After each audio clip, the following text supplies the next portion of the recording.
Sup Shredders, my name is Logan, aka Spiderhands, and welcome to an SP Reacts, where today we got ourselves an album from an act named We Are Ghosts, titled Horizon. And if we switch over to here, we've got ourselves the album on the screen on Spotify. Here is the art for you to check out. So apparently We Are Ghosts is a British alternative rock band formed by lyricist and guitarist Daniel McNeil, as well as vocalist and producer Tom Bedlam. Apparently this is their debut record, and we're going to listen through it from start till finish, and we're going to hear what we think.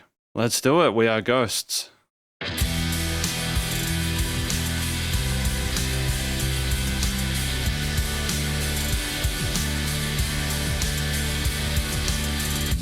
Why you lying to all the friends you knew from the tears in your head? Maybe time is true in all the things you do when you get what you've said. And I'll try to think of something. Good call and response there. Probably lead to nothing. Why we're flying to above the altitude? It's like I'm over the top. Why you lying to all the friends you knew about the fear that won't stop? And I'll try to think of something, but it'll probably come to nothing. We are ghosts, and we're trying to become something we're not. Nice bit with that transition there. Ghosts, and we're falling to believe you're something you're not.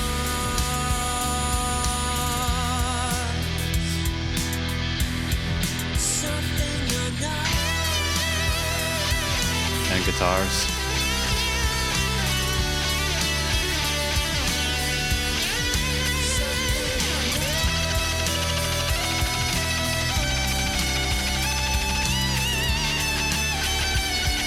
Really spicy upper end, eh? And I'll try to think of something, but it'll probably come to nothing. We are ghosts, and we're trying to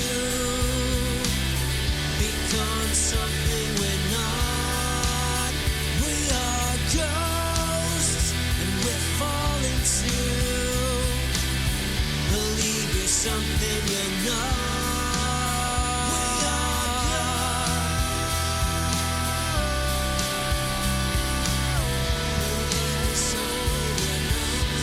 Nice adjustment of the flow of the chorus there.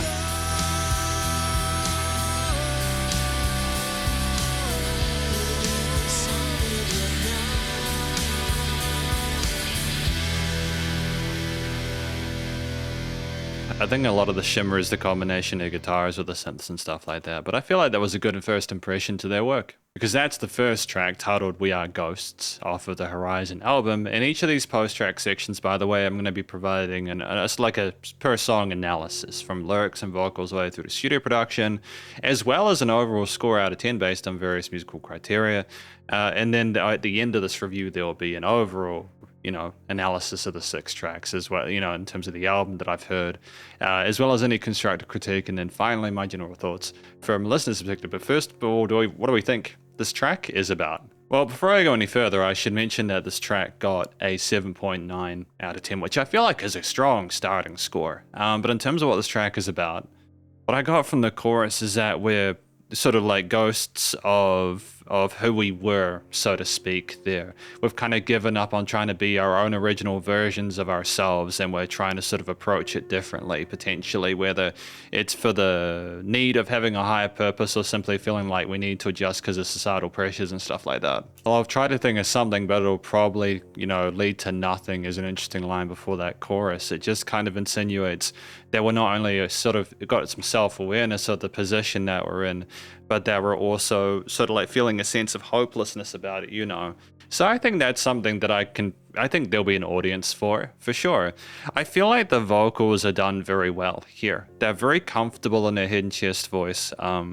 They sell the lyrics well. There's a sense of grit to the tone of them, which I think sells the story authentically. There's some great call and responses and sort of harmonies as well that further add sort of diversity within it compositionally from a vocal perspective. And I like that each segment of the track had its own sort of like specific melody or line that it wanted to follow, whether we were returning to hooks or whether we were trying to like try something a little bit different. I like there was sufficient variety within this 2-minute 56 track. I think, you know, like you've got to handle the leads, right? I think, to be fair, structurally, we did also have a guitar solo a bit later on there, but ultimately, yeah, no, 2 minutes 56, well spent with a variety of verses, chorus, and instrumental sections with a bridge, some bridges in there as well, I think. We just come busting in there at the start, though, with the variety of, you know, the plethora of different instruments that we have, including the distorted guitars there, the bass, the drums, and we don't get context for it immediately. We just know that it's going to be heavy. But we also have these interesting industrial elements there, some synthy textures like these lead electro leads there that are kind of misty sounding there, and they offer a sense of being sounding a bit more contemporary, I suppose. It's just a nice sort of change from simply relying on analog elements. But we also have those additional drum, you know, layers there to kind of switch things up and add more of a kind of a hip-hoppy and rap kind of feel to it there, with some clicky parts, some 16th triplets just for something different rhythmically. And it's very, very bright sounding in the start because of all these different elements we include there, which I think is a positive thing. If for nothing else, it lets you know that they put attention to EQing and mastering. I like the fact that we have further, you know, adjustment of the layering and new elements, you know, included within the verses. For example, we've got these sort of pads and sequences that are a bit more low-key because we're wanting more of a vocal focus at that part. I like the fact that we take away some of the heft and size of those elements within the intro part to kind of have it come down dynamically in that storytelling element. But just the attention to detail in regard to the cadence of some of those cymbal hits there, moving between those quarters, eighths and sixteenths on the drum kit, very comfortable with our snares and kicks and tom patterns as well. It's just knowing how to incorporate those different styles of drum kits in a way that doesn't sound overburdened. That's a tricky thing to balance, and I feel like we achieved that here. You know, before we come in with that really spicy sounding guitar lead with the tremolo picking there, we just have a moment of respite, and it's nice to have a sense of self-awareness of how much we can have of a certain lead before we need to switch to another. To be fair, with a mixture of hammer-ons and pull-offs and other sort of legato elements there, it's more of an alt lead to kind of cleanse the palette than anything else in that section. But again, with the form factor we've got here, we didn't need an elongated alt lead section. I think it's sufficient as is. In fact, to be fair, I said that it started with tremolo picking. It does, and it's at the solo section for the guitar is split in half. You come in with that 136 part, and I just have to give sort of credit to the musicians involved in this to know to have a vocal part to sort of split the guitar solo into to let you know that there's still someone telling the story there. But it's nice to have adjustment and variation, but it's nice to have a different rhythm to that guitar part as well there. The way that there's just a flurry again with the way it's a little bit more sort of like melodic and considered in terms of its note choices with the bends. Now, it incorporates some of the vocal melody or sort of themes earlier there was sort of doing its own thing as well. Again, with the keys included in certain elements there, just for a bit of spark on the upper end there, we have, again, a lot of different ingredients within this mix, but I feel like they're quite well represented there. It's a tight mix, but ultimately it's well performed, and I appreciate the attention to detail there from a compositional perspective. Thematically relying on a minor leaning for this key sig with the varying progressions that we have there and adjustments of flow and added sort of like bars to emphasize certain elements. It's really cool to, again, not take the listener's attention for granted. I think that the use of extensions in certain parts to add a bit more sort of like nuance to the track emotionally is good. And I think that working with the pentatonics within that solo section there is a nice sort of safe way to sort of avoid any notes that might otherwise sort of be a little bit kind of glitchy or discontent or disharmonic. Yeah, honestly, it's just great to have different segments and parts there that lace seamlessly between one another. And from a studio recording, mixing and mastering perspective, that's well done too. If I'm honest with you, I feel like initially I was like, you know, how compressed is this going to be throughout. But as I got used to the way that it was presented, especially when I was able to separate the individual parts of it, again, like the synths with the guitars, which added a bit of fizziness to it, it made more sense to me. The music surrounds you in the headphones there. There's so much stuff to appreciate and enjoy and follow around. There is sufficient dynamic range from a production perspective as well, although it's mainly compositional, to be fair. We don't choke it, I don't think. And nice and definitely loud, but bus compression and limiting is handled. And again, just to sort of comment on the vocals, I don't feel that they were produced. I feel like ultimately across the board, there are a lot of sensible decisions here, and it's a great, again, first impression to their album. Shadows on the Wall though, track number 2.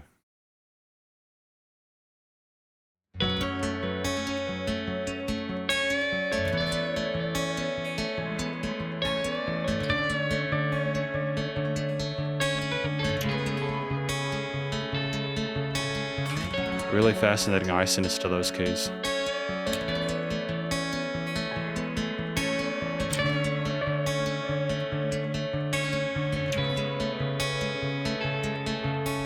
Take your hand off of my face. I don't want to see you around no more. Nice use of vibrato there. These words get lost in space. I don't want to see you around no more. I don't want to feel like, I don't want to feel I'm coming down. Just the way that lead tumbles down with the sub-layering is great. Why does it always feel I'm coming down?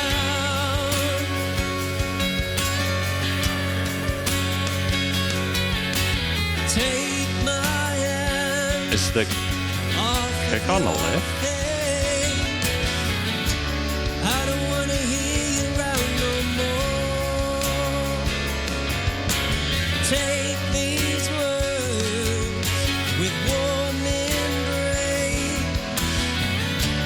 I don't want to feel you round no more. I don't want to feel like, I don't want to feel I'm coming down. It's like the kick is going further and further to the left, and I understand it's a very small thing, it's just a little bit distracting, that's all. Why does it always feel like, Could be Tom's, yeah. why does it always feel I'm coming down?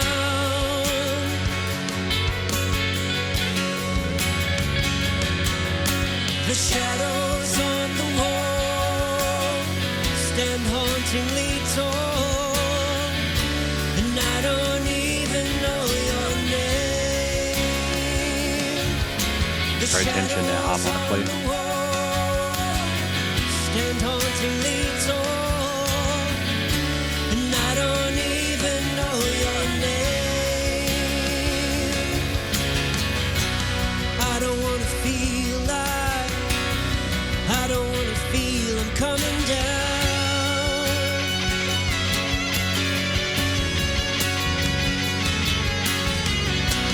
Why does it always feel like, why does it always feel I'm coming down?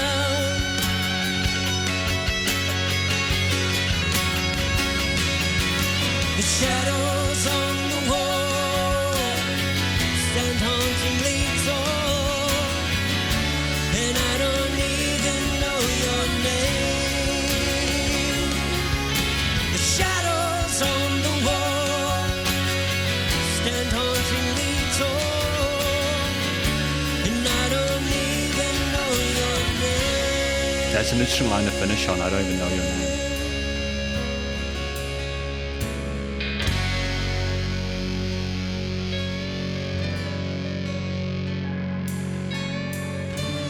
I don't even know your name.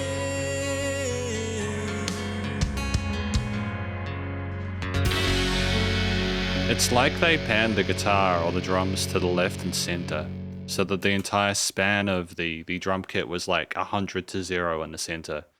I know I'm talking a lot about the drums, by the way, and I realize that may not be entirely honest to my experience with the piece, which we're going to talk about now. So I'll just talk about it when we get there. Because this one's another 7.9 out of 10. Shadows on the Wall by We Are Ghosts, track number 2 off of the Horizon album. I thought that there was a lot to appreciate about that one, but in terms of what it was about, why does it always feel like I'm coming down? There's lines about the shadows on the wall being tall and not knowing the person's name. Is it almost like through our difficulties and struggles, we're so involved with everything that we're seeing that we don't even know the person next to us? Is it like a comment on how separated we are as human beings, even though we're literally right next to each other?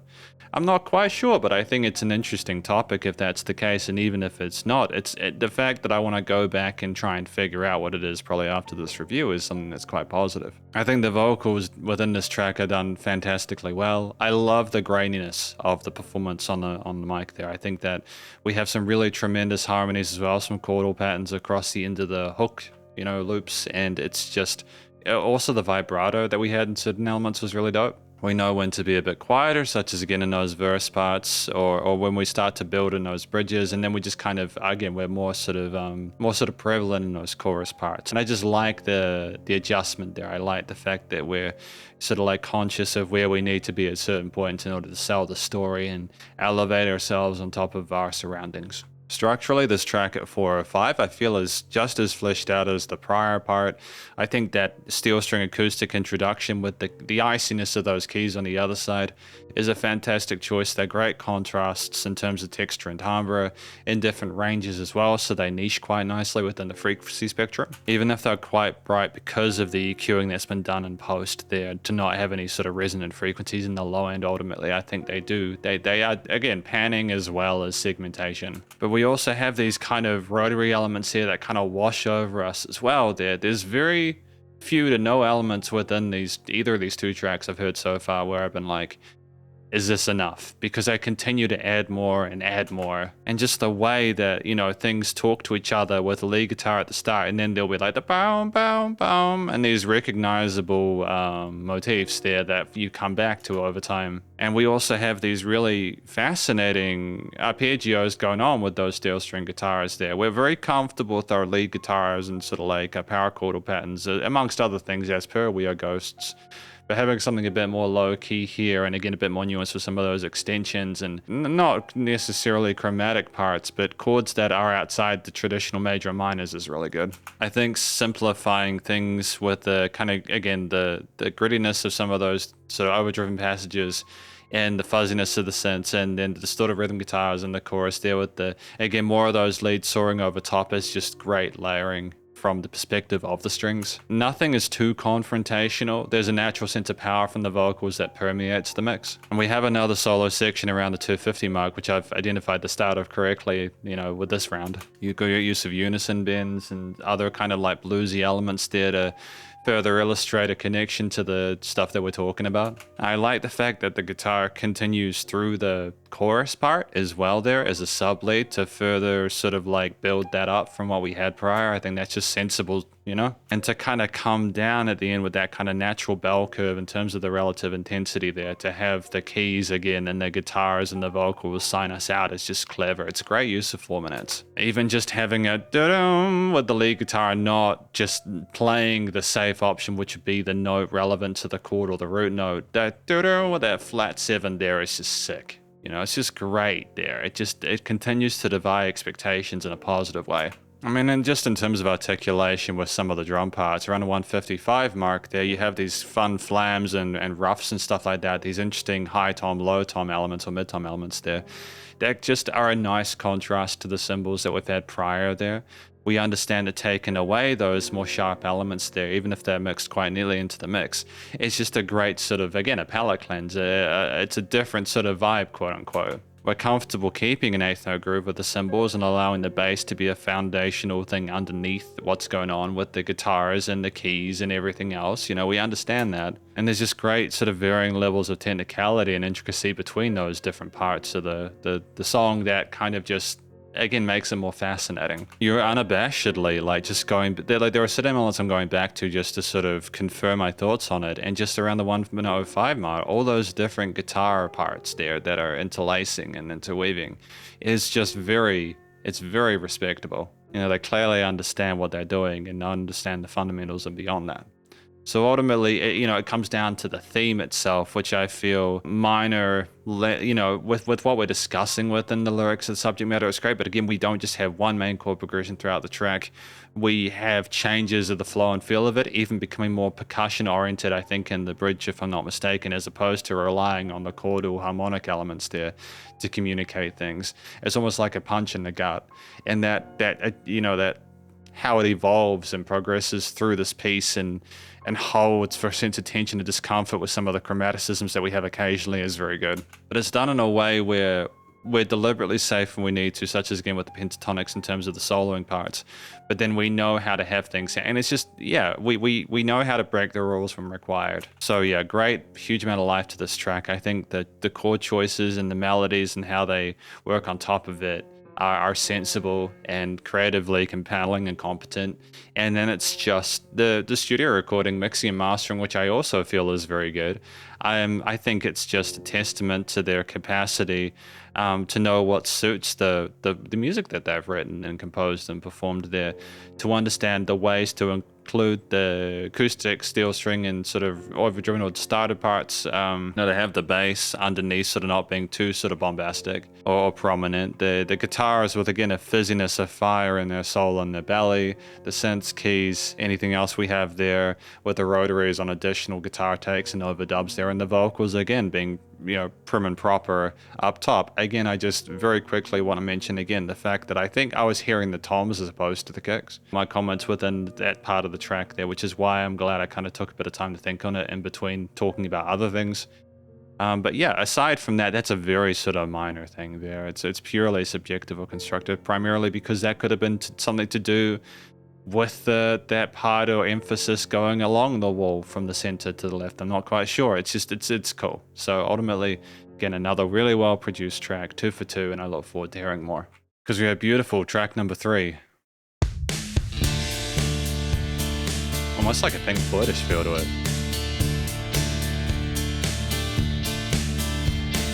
Give me the dreams that I hold, lay them all down, following up my soul, let me be found. I'm starting to feel a little peculiar, holding my head way down, there's no surprise. Take me away for 100 days, and I'll listen to what the people say when I'm gone. Now I'm gone. You're beautiful, even in Fascinating adjustment of tempo there.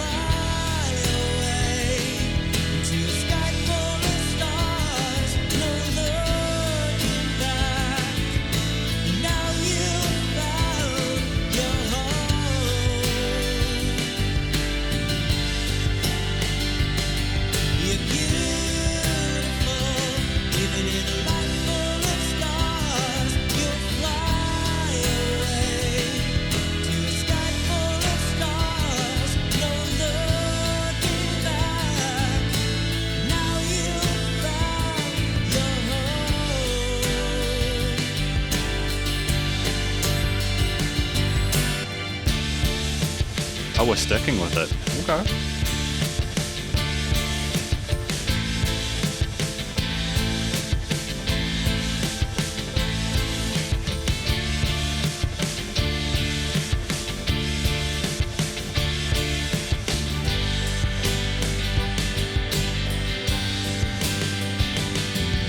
You're beautiful, even in a life full of scars. You'll fly away to a sky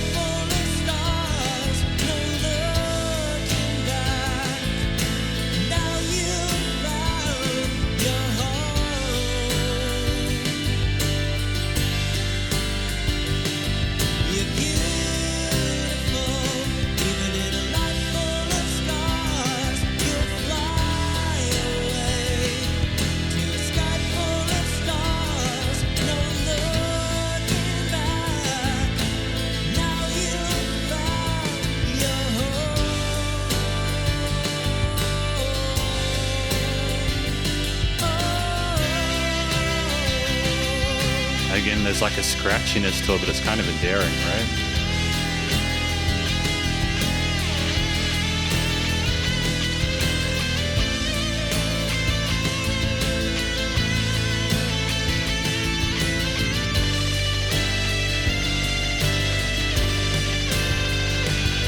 You're beautiful, even in a life full of scars. You'll fly away to a sky full of stars. No looking back.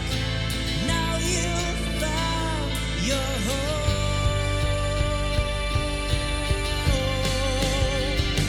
La,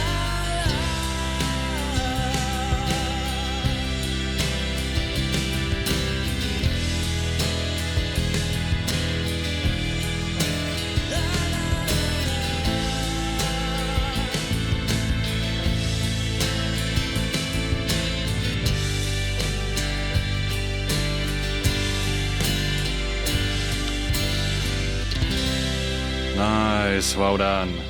Good job. Nailed it.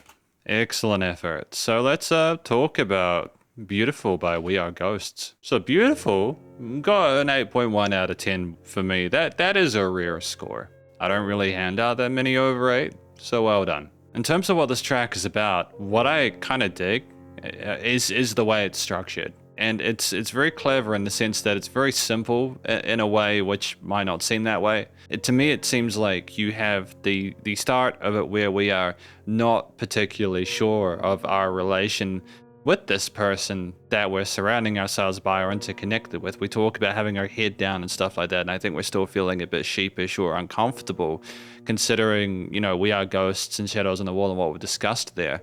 Not even knowing the person's name, but I think when the tempo changes and we get into this more uplifting major element with the first part being primarily minor coded, you have this more kind of really pretty, beautiful sounding piece, which is appropriate given the name, where it's trying to sort of communicate that we have found a sense of peace, or at least a more positive element within this. That we can see that this person in front of us is the kind of beautiful thing we either have been missing in our lives, or we can at least appreciate that we have something beautiful in our lives.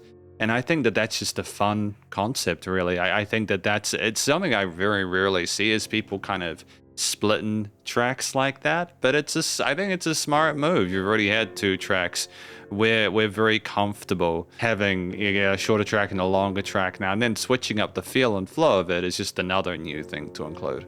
It tells the listener that we shouldn't assume that they won't try to do more. There won't be more surprises in future. In terms of the vocal performance that we have there, we've got this kind of very kind of gritty, kind of raspy tone with a natural sort of vocal fry that is quite endearing there. It's not, when I say that the person sounds tired, it's not that they sound lacking in energy or that they're not charismatic or sort of like, engaging to listen to. It's just that you can tell from the tone of their voice and how it kind of crackles that they've been through some stuff. So to have that communicated, exclusive of the words, is quite an impressive thing. But then what we do when we go into that later section where it becomes almost sort of like ballad-esque and a bit more romantic, it kind of reminds me a little bit of November Rain by Guns N' Roses, especially with the strings and how they interact with it, which is something I don't think we've had yet, if I'm not mistaken. It's just really cool to have that tenderness communicated as well there. It's such a multifaceted, versatile way to approach telling a story. And so I think ultimately it kind of sounds like a wedding, or we want to get married to this person. It's very cool. So, I mean, outside of a really competent vocal performance, I think tells the different angles of the story quite well. The track, again, it's structured within 2 elements there, with the initial intro part setting the scene for the flip. The very sudden shift into the later part with different verses and choruses there, and another very kind of fizzy, spicy guitar lead, with a few again of the new elements there being those string parts there, where the string section adds some plucks and it has some held notes there, and it adjusts the flow and cadence of the piece in terms of how it's felt. We've still got the guitars, you've got like rhythm guitar parts, distorted elements, and sort of picked elements, clean elements as well. And you've got like an alt voicing again with the solo, but it's almost almost like in parts such as around 3 minutes 49, we're letting the guitar come back a little bit to allow more focus on the strings there. Like, we're aware of the fact that if we have too much of a good thing, it might become overplayed. And I just think, again, having those different tracks segmented between the steel, strummed parts and the starting part thing, being a bit more sort of like low key and downtrodden sounding with the jazziness of those chords being in a bit of a funk, to the strings uplifting us in the later section with more power and oomph behind the rhythm parts to kind of emphasize that we're headed in a direction at a pace of knots. Even though it's a slower tempo, to be fair, it's just an interesting transition between the two because it sounds like it's getting quicker with the fill that we get, and there's some really cool flams and other parts done on the drum kit to emphasize bits. With on beats and syncopated, their great use of 16ths and such. The drummer is clearly competent and capable. Just a huge power behind things there, and I love how present the vocals are the vast majority of the time without things squeezing them too much. The bass is a bit more active in this one, not mistaken. It might have been a bit more active in the prior ones, but I think it's working beyond just the first and fifths and maybe exploring the modes a little bit, and I kind of dig that because there's room within the chords and the harmonies to be able to do so, the triads. But just the way we flip the tone, the feel even within a new section, with the way you've got those accented hits on the snares and the bump bump and the switch between the push and pull there around 1:55 is just really cool. And great use of legato technique again on the vocals to cement that as a main lead element. We're just basically spoiled at this point. And we've got this kind of like slowdown, the ritardando basically at the end. And it's just great to have that emphasis on those notes there, letting things know that they're coming to a close there. It's not something we've had prior. We could have done a fade out. We could have just had a big finish, but no, we did by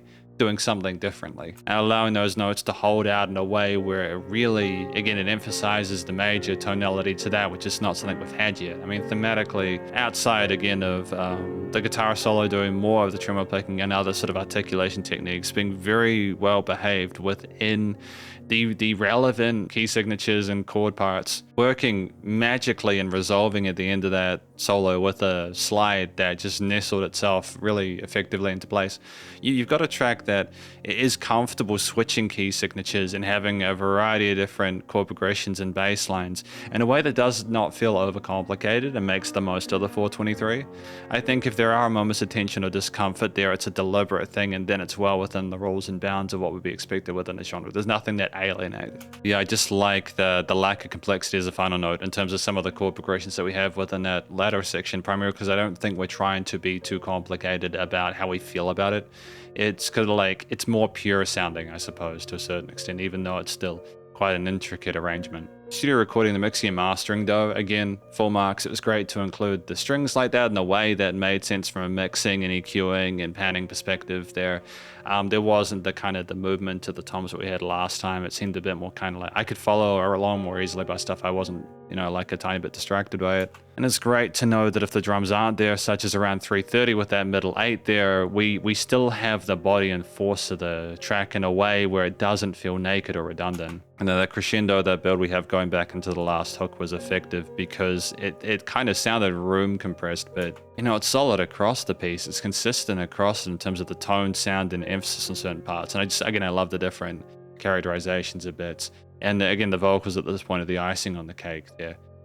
We haven't really been missing with that, so it's very good. Yeah, it just makes you wonder what we're going to have next. Because you have times like this, track number 4.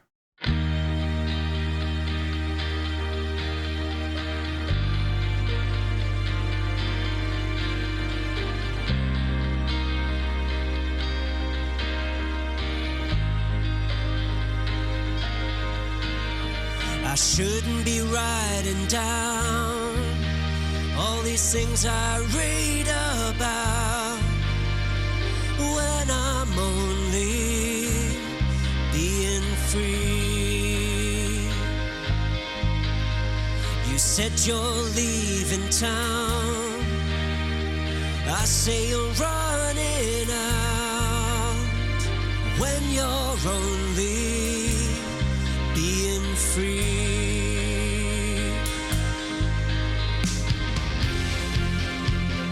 Why can't they work it out?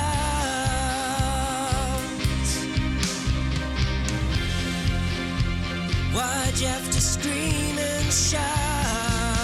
It makes sense as a line to rhyme off. If we hold our hands through times like this, then the future comes without a risk. If we stand so tall they can't break in, then the future shines bright again.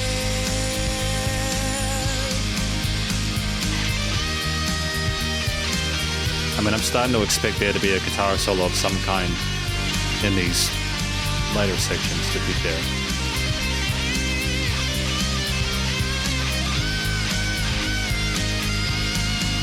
If we hold our hands through times like this, then the future comes without a risk. If we stand so tall they can't break in, then the future shines bright again. And now it's fairly easy to follow along with, isn't it?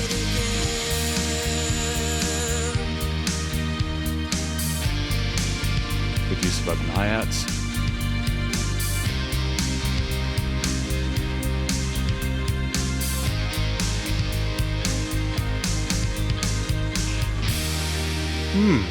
Okay, I can get behind Times Like This, track number 4.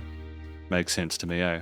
Because yeah, that's Times Like This, track 4 off of the Horizon album. I gave this song a 7.7 out of 10. Not because I feel like it's a badly written, performed song. It's just, I don't know if it quite hit the same as the previous few. And again, it's not for a lack of, like literal positivity within this, or hope, I suppose is a better term for it. I think that within this track, they're discussing the feeling of seeing people fight and seeing people argue, and they're looking at times like this going, what the hell is going on? We are better than this. These people are better than this. We can get past this.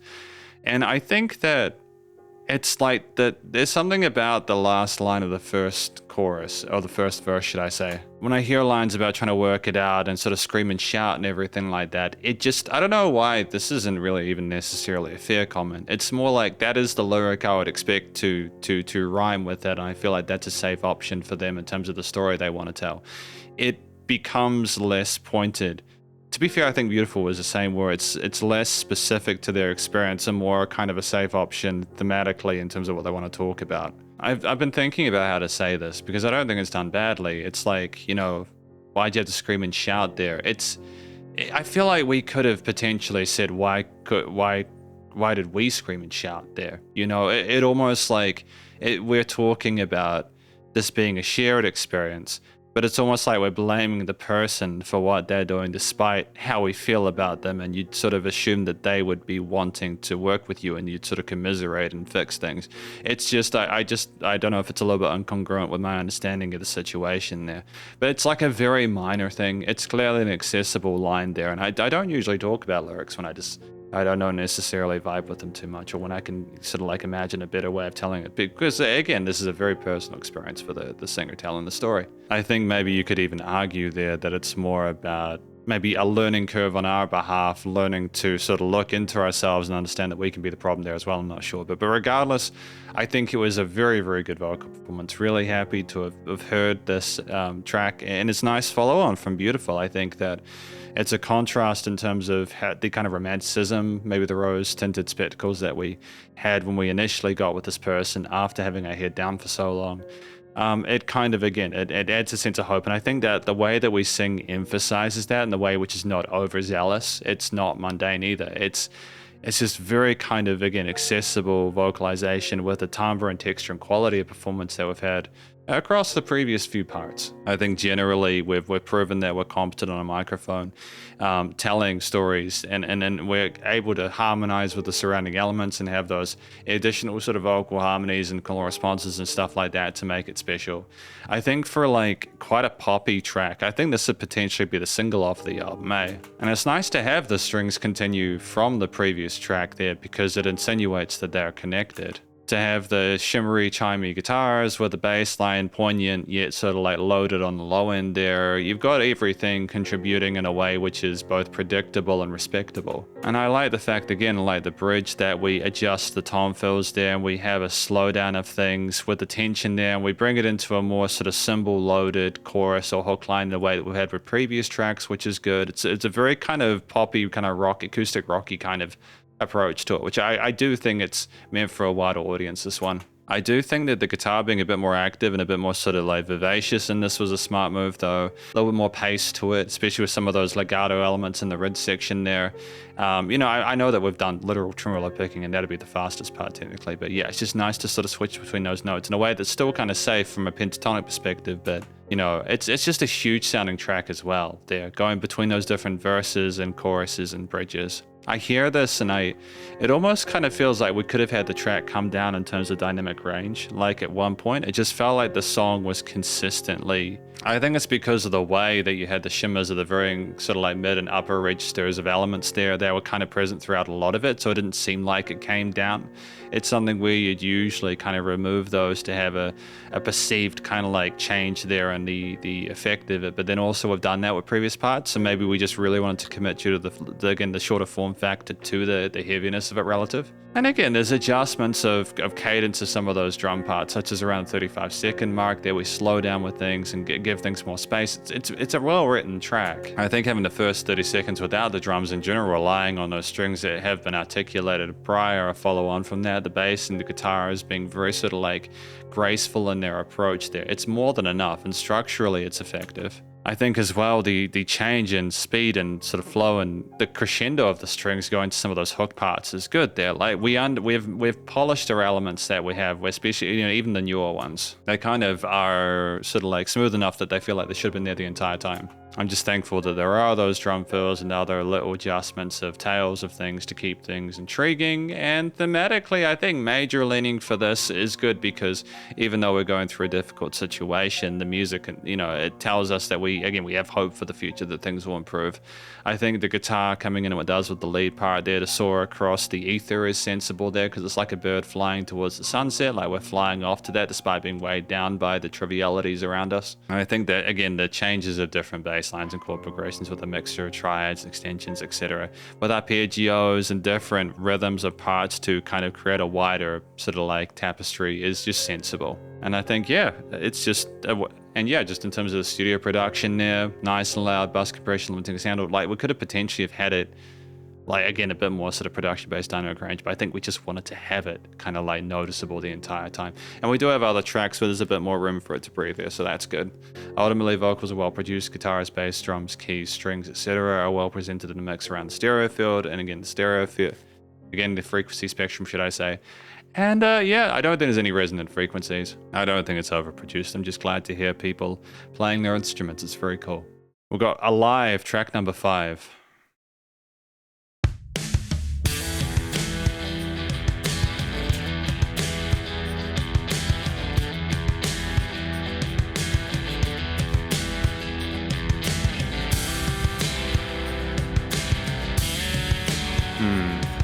Interesting tail to it. Nice AABA. Falling to pieces, trying to figure this out. And I'm bleeding, trying to work it all out. And I know, and I know, and I know that you know.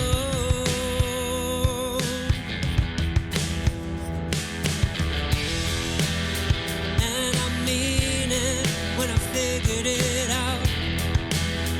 All the beatings that are keeping you down. And I know, and I know, and I know that you know. And I know just who you are, 'cause I've been hiding here in your heart. Yeah, I know just who you are, 'cause I've been hiding here in your heart. I'm alive, yeah, and I feel it in my bones. liking the groove from the drums there. Hide when no one knows. I'm alive. I'm alive. I'm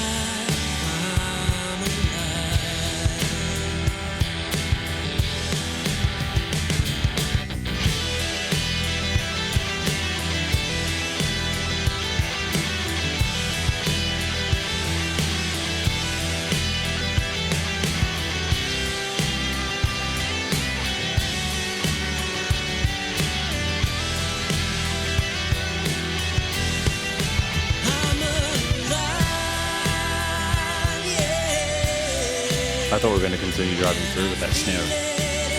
Okay.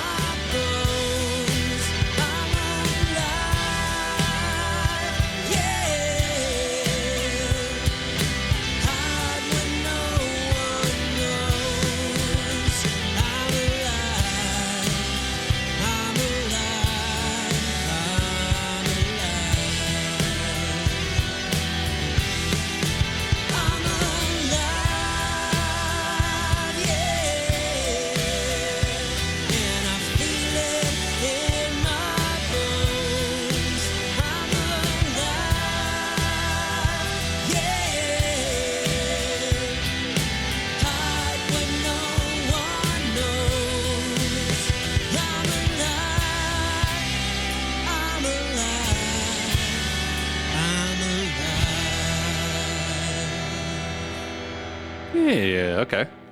I like that double chorus at the end. I think that's one of the first times I've had that. It's nice to again have something a little bit different. So this track, Alive by We Are Ghosts off of the Horizon album, is a 7.9 out of 10. Another really solid effort. I think I understand what the track is about. I mean, I know it's more than just the chorus of talking about how we're alive, and in that sense, I suppose we figure we're going to be able to work it all out and everything like that. But in the verse at the start, we talk about how we're bleeding, and we sound like we're going through some heavy stuff, you know, after times like this. I think I like that imagery, not because they're going through it, because it's just so vivid. It's like, damn, they're that bothered by it. They're that affected by it that it's tearing them apart, you know? It's just stuff like that that kind of sells a track there, that kind of the viciousness of it. As long as it's not over-articulated lyrically, I think that this track is sung well. I think, to be fair, all the tracks across this album have been sung well. You know, we've got great vocal technique, we've got a distinctive texture and timbre that's easy to find and follow along to with the mix. We had the double chorus at the end, but it was just very pleasant listening to We Are Ghosts as I vibe through that. And like where they repeated those lines, and I think that that's kind of an unfair thing for a reviewer to say, is they like the vocal texture and timbre, because not everyone can sort of control or have a nice sounding voice. It's not something that is a given, unfortunately. We're all got our own sort of biological instruments. But like there's parts where they go, yeah, like I'm not going to try and do it because my throat's a bit iffy at the moment. I think I'm coming down with something, but just those moments where you kind of hear almost a percussive sense of energy from them, as if they're kind of lifting themselves up to take on the challenge. And I appreciate that energy within it there, despite the trials and tribulations they're going through. The duality of that is an enticing prospect for a reviewer, which I don't think has been something that's alien throughout this by any means. But yeah, it's just great to have another 3.5 minute track there, which is quite fleshed out without any filler there. Again, with the use of double chorus at the end to switch things up a little bit. They do have a guitar solo section there. They have more of those sort of cymbal parts, and then they have some fill parts on the drums there with the toms. Mixture of picked, sort of dusty sounding, distorted acoustic, overdriven guitar parts. Even within the verse part, where typically they've had steel string cleaner tones there that just got a kind of a grottiness to it, that kind of a fieriness to it. It just almost like kind of sounds a bit country western, a bit country rockish, And I like that kind of saltiness to it, that kind of way it grounds itself in reality, as opposed to trying to sort of paint it as a more misty texture and being a bit more sort of ambient and ethereal.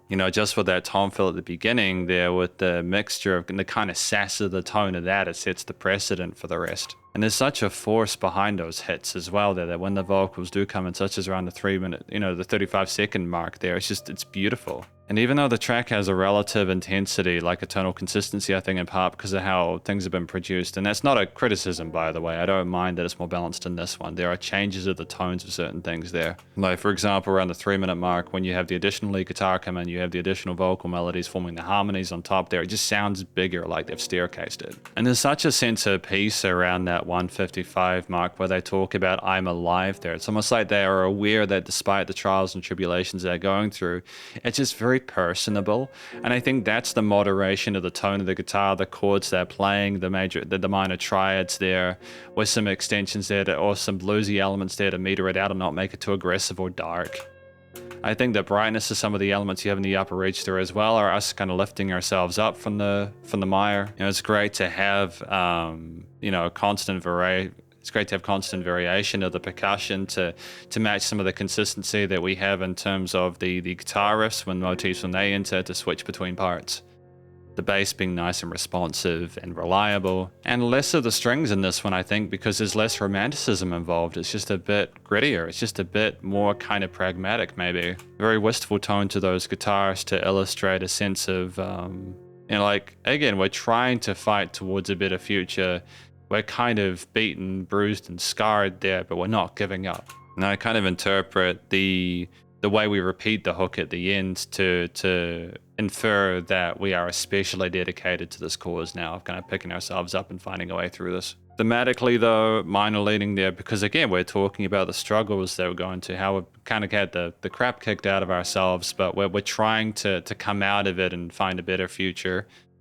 For lack of better words. And I think that the music again communicates that with the different chord progressions and bass lines and the alt leads there and the chord choices there. If I'm not mistaken, I don't think there's anything outside the diatonic. It's relatively safe harmonically, but I think a lot of it is more the adjustment of the dynamics and accents and cadence of the hits and how those tones and textures go together. They kind of suit the mood as well as what the vocals, what the lyricist, what the singer is saying. What the singer is singing. Studio recording, mixing, and mastering, it's just another solid effort all around, I think. I don't know why I'm more tolerant of the lack of dynamic range within this one. I just think there's because I know that it continues at a semi-consistent intensity, especially through the last part of the track. It's just more because you're adding more, I think, as you go along. So they're notching some parts in there to kind of build it up. I think that's really cool. And so, yeah, as we kind of venture forth. And so, yeah, you still hear all the favorites, like the different guitar parts, the drums, the bass, the vocals, etc. Being a more sort of rockier outing, I suppose, than some of the other sort of faux symphonic elements. I think it's because we've got less in there. So even if it's kind of as loud, it doesn't seem kind of overblown there. But a lot of that, comes down to subjectivity at the end of the day there. Ultimately, again, well presented there. Definitely a loud, commercial grade in terms of loudness. And again, the vocals aren't overproduced. You can hear their tone. It's very, very good. Icarus, track number 6, last song for today.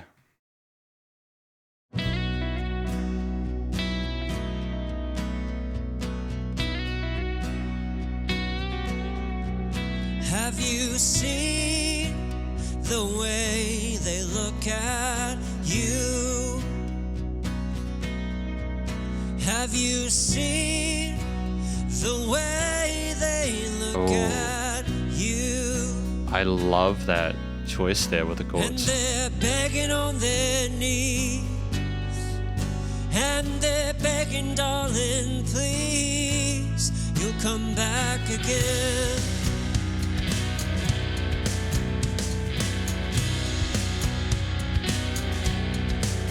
Have you heard the way they talk at you? Have you heard the way they talk at you? And they're begging on their knees, and they're begging, darling, please. Yeah, they're begging on their knees, oh, begging. So don't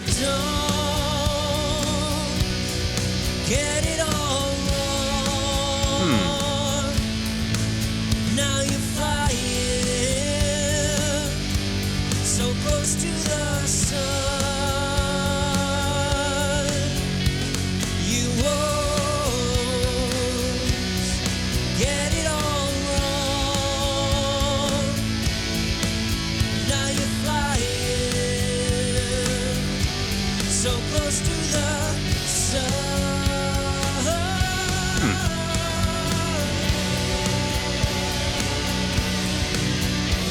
Flanger, phaser.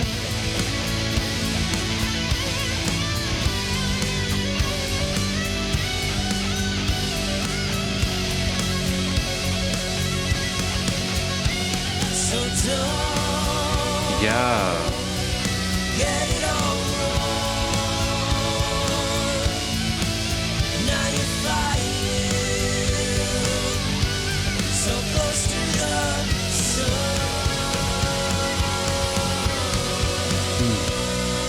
I like that we kind of played around with the minor scale there. Either harmonic or melodic, I'm not sure.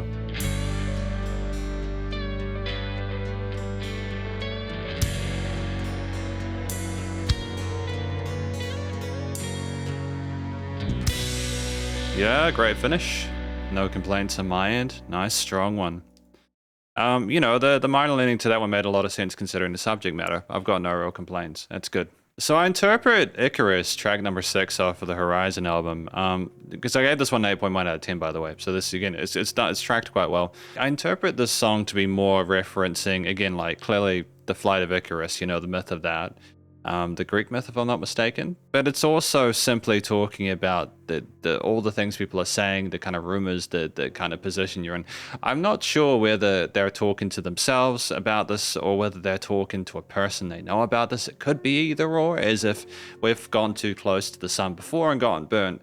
So therefore, we know we need to be more careful. That would make more sense to me personally here after a live, as in we pick ourselves off the ground and then we're sort of making sure we keep ourselves humble.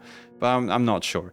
Either way, I think this is an interesting story. And I think that it's sung quite well there. It sounds quite earnest in terms of the expression and intent behind the story that's been told there, whether it's the chorus or the verses or anything like that. I like how we call out an extra oomph and sort of belt at certain parts with vibrato there with the upper kind of like takes. And it's very neat to explore their head and chest voice and hear them out in various registers and still have new things occurring as we go through this shorter piece. I think it's great as well with some of the unconventional chords. I think we are working with like a natural sixths or something like that, like a major sixth or something within this position. There's like a mode that's being used here that's a little bit unorthodox, and I kind of like the fact that we're using a different choice there. I mentioned as well we had like harmonic and melodic minors with some of the soloing at the end. It kind of answered a question in my mind where we could have potentially have been a little bit more sort of scale oriented as opposed like minor scale oriented after the solo began on the guitars, because we were very kind of prominently around the pentatonics at that point. But I think, to be fair, it's a lot easier to play more quickly with the pentatonic there and to kind of shred around there. And I think we slowed down after that to kind of have notes on the quarters, which I think as we then kind of descended to go down to the root, I think was a sensible option there. The guitars, it was almost like here you go. I probably took a bit too long to figure this out, but I kind of see the lead guitar with the pentatonics as the wings fluttering, and then we kind of have the song sung over top of the piece as we come back down to earth. I think that's effectively what we're trying to communicate with the guitars, if I'm not mistaken there, as we go from the lower part of our range up into the sky. I'm hoping that I'm correct on that. Please let me know if I'm not. But yeah, just really cool chords there. I'm actually going to add like an extra half a point to coloration there, because I think it was very neat. Again, an extra point to coloration. It's extremely rare that I have an 8.5 or a 9, but just objectively in terms of how we incorporate these less, typical ideas, I think that was very cool. So I think it's actually brought it to an 8.2. Probably one of my favorite tracks off the album, even though I do really like Beautiful. It's just Icarus deserves, that love. But it's the way we're coming so gently with those steel strings as well on the sides there. It's a lot more approachable than some of the prior works, and I think that's neat. You maybe don't want to be too intense with how you're trying to approach the person you're trying to stave off or warn off flying too close to the sun. You want it to be more of a conversation than a monologue. To have the toms kind of bring us up around the 1 minute 10 mark there to the full power of the drum kit and the hook is nice with the rides there as well, tippy tapping away there, a bit of extra brightness and shimmer and sheen to it. It's almost like a lot of what's been done in terms of the note choices, the different instrumental parts has been done to illustrate what I mentioned about the solo parts. But yeah, just really neat use of chromaticism, so sort of like parallels there.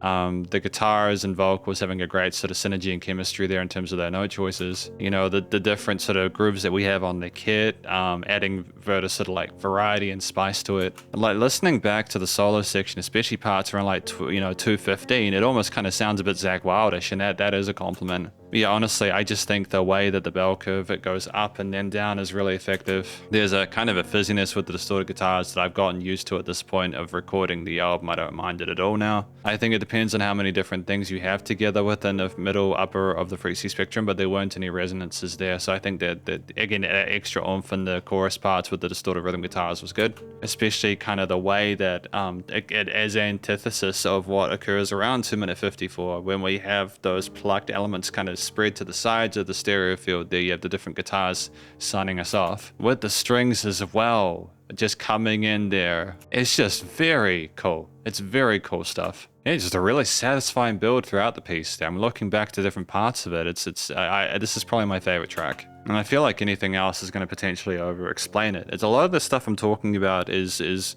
relative to a lot of the other comments I made about some of the acoustic or rhythm guitar parts with a variety of different chords and patterns and fingerpick sort of arpeggiated elements and power chords they have.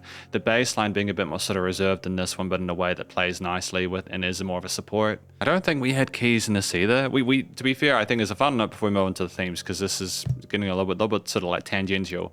It's nice to have that flanger or phaser on the guitar there, that chorus. There's just a new sort of sound to it to further allow it more presence, I suppose, even though I understand the journey we were going on with it. Yeah, great track. Honestly, thematically, minor leaning because, again, we're mourning the potential loss of someone who flies too close to the sun, but it's also kind of great to have the parallel majors at the start there, almost like we're in a state of calm, or kind of like, I don't know necessarily about melancholy, but just in a state of quiet optimism about the fact that we won't fly too close to sunlight. Things are good, but we've got to be careful of the risks involved. I think that's what the music is trying to describe, or sort of like discuss there. And yeah, honestly, full of fire and passion. Studio recording, mixing, and mastering. Again, the vocals are well presented and produced within and put within the stereo field and frequency spectrum alongside the different guitar parts, different takes, bass, drums, strings, etc. on the low end. Fantastic dynamic range in both the production and I like a compositional perspective. Yeah, no notes. Great way to finish this listening section, and we're going to talk about this album more in the conclusion. And so welcome to the conclusion of my review of these 6 tracks off an album from an act named We Are Ghosts, titled Horizon, the songs We Are Ghosts, as well as Shadows on the Wall, Beautiful, Times Like This, Alive, and Icarus. In this section, I'm going to provide an overall album analysis of everything from lyrics and vocals all the way through to studio production, though I should note that I've already done per track analyses at the end of each of the songs throughout the video so far, so if you wanted to hear more about specific tracks, feel free to go check out those. But yeah, album analysis, any applicable constructive critique, and then finally my general thoughts from a listener's perspective. I should also note that I've given the song an overall score of 8 out of 10, which I feel is quite a strong score. It's very rare that I give a square 8 out of 10. But there's a lot to appreciate here I'm going to talk about in a moment, because first of all, what do we think this album is about? I would venture very cautiously that this album is about someone who initially had a lack of sense of self-worth and had gone through some trials and tribulations, and they had another person in their life, maybe at a certain point, but before we got to that realization that we didn't even know their name, we effectively weren't even relating to ourselves. We were just so sort of separated from who we are and who we wanted to be and who we thought we were, that there was just a sense of disillusionment. I think as we go through it, we ultimately found a sense of beauty in the person that we finally learned the name of, but then we also realized, actually, hang on, we aren't really able to sort of cope with this, and people are fighting this is very silly. Why are we doing this? So we started to question behaviors and other things around us to try and identify and articulate what we could be doing differently and stuff like that, and we're also asking that question of other people. I think as we go through, we understood that with Alive there, that even though we've gone through a hell of a lot of stuff, we were thankful to be alive, you know, to kind of appreciate the fact that we have the chance to go another day. But also with Icarus, we're making sure that we do not overextend and overcomplicate things regardless of what people are saying. We know that we don't go too close to the sun. We could have been speaking to ourselves about that, or the person that we're finding that are beautiful, I'm not sure, but either way, it's very, very, very cool stuff. I like the way that you can kind of get a story out of the 6 tracks. And I also appreciate the fact that, you know, we can just clearly sing very well. The singer has a distinct vocal texture and timbre within the entirety of this piece. I think Daniel McNeil is lyrics and guitar, and then Tom Bedlam is vocals and production, just to clarify that. So the vocals in this are done tremendously well. We're very comfortable in head and chest voice. Wide variety of different interpretations. Some are almost more sort of sung-spoken. Other parts we belt. Some are very sort of quiet. There's a range of dynamics and intensities there. We can control our voice very neatly. We have clear experience on the mic. We have the ability to communicate in a way that seems authentic from a listener's perspective, and it makes sense in regards to the subject matter. I like that we have vibratos and legatos and other little adjustments of the flow and feel ourselves. I like that we are comfortable doing double choruses and stuff like that, but that we don't do it all the time. I think that the storytelling in general is very good. I've spoken about some of the lyrics throughout this piece, and even though there was some safe choices, like I think for the most part, again, especially when we're trying to make accessible music, that makes a lot of sense. We're not trying to overcomplicate the narrative. So I think, like parts we discussed how we were bleeding with the alive part. Don't get me wrong, it's not that I just like when people are bleeding, but it's like it's kind of affecting, I suppose. There are things that are less assumed. So I like that we had a balance of those more sort of expected elements and the less kind of like the less predictable ones. And I think that we tell the story again quite well, which kind of sells it. It also helps that the literal rest of the album instrumentally and structurally was quite fascinating. I think that there are a lot of really effective choices with the drums, the guitars, the bass, the keys, the strings, the synths, the pads, sequences, etc. Not with all the tracks. They had varying amounts of each there, although for the most part guitar, bass and drums were involved in each of these 6. They typically had verses and choruses and bridges, and some had middle 8s, and there was almost always a guitar solo at some point for varying degrees of length and sort of like efficacy. I did like my favorite solo. In fact, my favorite track off the album was probably Icarus, in part because of the symbolism I think was going on with that. I liked the way that was presented, how it flowed and how it connected to the subject matter.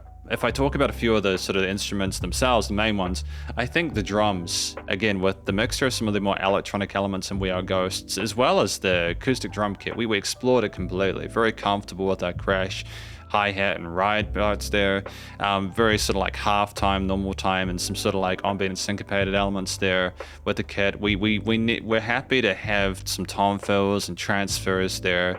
We had dynamic range. And beautiful, we switched tempo at one point as well, so we handled different, again, speeds very well. We're metronomic in that response. And yeah, honestly, we had a good awareness of the chemistry required to both facilitate what the vocals were doing without overplaying. We also knew not to have drums sometimes, which I think was good as well, because sometimes there can be a little bit too much of that. I think as well, what we were doing with the the bass, most of the time it was relatively like subdued or kind of more sort of supportive than anything else, but occasionally it would kind of dance around and get a bit more active and go on the on beats or syncopated, some doing some like 8s and 16s. And I like the fact that it had a good sense of cohesion with some of the drum parts, including the bass and kicks and stuff like that, but also that it understood how to harmonize neatly and safely with the guitar parts, some of the keys and synths and everything like that, which is good. The guitars, there are a variety, a flurry of different crispy, rhythmic, kind of overdriven, distorted guitar elements with some sort of like light sub-leads there with a bit of kind of hiss to them. There was some very fizzy power chord or almost like metal-ish kind of rhythm takes as well there, which had a bit of kind of fire behind them. There were some picked, clean, sort of like steel string guitar parts there that were neatly recorded and double tracked there, and they had a great sense of body within the mix. And we also had a lead guitar part, different solos throughout. We were very comfortable either having our own sort of individual perspective before we cut off for the vocals to have their time in the sun, or we played through some of those in like the double choruses and stuff like that. We had a lot of different articulations present, such as hammer-ons and pull-offs and some slides and some bends and they're very cool. We typically played around the pentatonic there, but we included some some harmonic minors there, melodic minors there, some minor and major scale-ish kind of stuff. We understood our scales, and I think combined with some of the extensions within the cleaner rhythmic elements there, the harmonies were quite fleshed out in that part alone. If we did have keys, they are primarily to highlight certain note choices or registers when in the mid to upper range there. They weren't trying to suffocate the low end there. In the same way that some of the synths were more sort of like fuzzy elements as well. They're kind of more ethereal elements there to kind of make it a bit sort of mistier sounding and a bit more sort of kind of make it a bit less kind of obvious what the direction of the album would be going there, like a sense of indecision about it. I think that's what We Are Ghosts are about there. We were two different things. Were we doing electronic music or were we doing sort of like rock and such?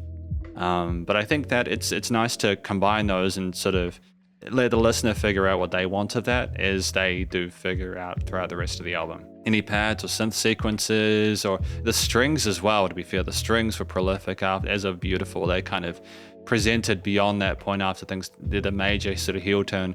And they weren't necessarily there on the live, but they were there for Icarus as well as Beautiful in times like this. And they were very pretty sounding. There were some staccato, shorter elements there. Other times they were legato and long form. They filled the frequency spectrum very neatly in the stereo field quite well there. And it was just full of life and lush. And again, when you combine everything I've said there today, these instruments were quite well played there. I could tell that the guitars and the drums were played, like in studio and recorded there, and I appreciate that as well. You can't always take for granted that people are playing their instruments. So it's just nice to have all those things come together and build. And I've got no real complaints about the way that things were performed. I think there's a great chemistry between the elements, and each of these 6 tracks had its own sort of identity, irrespective of whether or not there was a connection like with the lyrics. Thematically, they're very, thematically it was minor or major. We did have some kind of chromaticisms occasionally, such as in Icarus. There were some parallels and stuff like that, and some minors majors, and like other parts had like moments of tension there harmonically, but a lot of it was in the diatonic. And I think we're effectively trying to make more harmonically accessible tracks where a lot of the kind of oomph behind it was some of the heaviness of the drums, or like the way that things were layered within the mid-range, or again the guitars and how they kind of ripped into it, as well as the vocals and their fry and kind of grit and when they belted and kind of pushed stuff out. For the most part, I think there was enough room for it to breathe in terms of dynamic range. There were some tracks, such as I think Time Like This or Alive, where it may have just needed a tiny little bit more, but I think ultimately it was a deliberate decision in those shorter tracks to kind of have them a bit more sort of like chock-a-block, and I think ultimately it's fine. There's just too many different things to really sort of talk about them in detail, because we'd be here for even longer than we've probably already been here. But just I think in each of these tracks had dedicated, like multiple chord progressions and bass lines there to not take the listener's attention for granted there. It just wasn't the same thing over and over. And I know that should be a given these days, but it's not.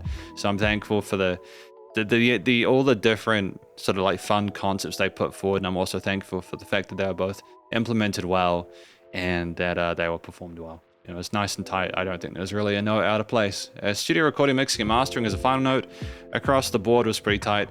When I started listening to this album with our Ghosts, I was kind of wondering if there would be a sufficient amount of dynamic range as we went through the entirety of these 6 tracks, and I do at the end feel like there was. I just think it's quite loud, but again, that's a thing with mastering nowadays, is you push it, because if it's too quiet, people think it's unprofessional. The vocals come through clearly. The guitars, bass, drums, synths, keys, sequences, all the strings, all those elements are well presented within the stereo field as well as the frequency spectrum there. No issues. It's just great to have vocals where a singer can clearly sing, and not overproduced. They had a cueing, bit of reverb in post. The side vocals were in the center or like slightly to the side. I think there was one moment where the drums kind of went a bit further into the left section. I wasn't totally sure about that, but that's just more a subjective thing. I'm wondering if there was a reason for that, and if there was, I think that's really cool. I've done enough of these reviews to second guess when there's an obvious thing that doesn't necessarily make sense, because of the fact that when most of it does make sense, again, it's clearly deliberate. For Shadows on the Wall, I think. But ultimately, yeah. No, nice and loud bus compression, limiting is handled. No real applicable constructive critique for me. Ultimately, anything I've said that's not explicitly positive is more subjective than anything else. And from a final general listener's perspective, I just think they've got something really special here. I wish them all the best in luck in future with the musical and non-musical endeavors. Just 6 really well-written tracks that seem authentic and genuine. It just makes me happy. And so you might be thinking at this point in time, the review is basically over. But after I finished my sort of like listen through and analysis of the first 6 tracks, I was invited to listen through the rest. So from this point on, we're going to be listening to what amounts to the B-side of the vinyl. So just to avoid any confusion, from here on out is the last half of the review, and there'll still be an overall conclusion at the end. Although it's probably best to treat the previous previous sort of overall analysis section is the main thoughts on the A side, and the second one is my overall thoughts on the B side. Cheers. So let's do it. Hold Your Head Up High, track 7.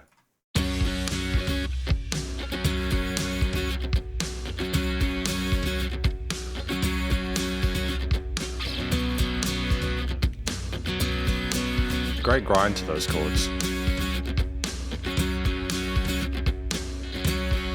Count the numbers, count to 10. Stand with me, my only friend. Think it's gonna be alright.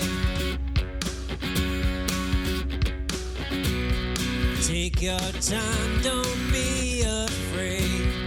Every single same old day. Don't ever let them bring you down. Like that blues in a bit. Good job. I'll never let them bring you down. Oh, great width in the stereo field as well.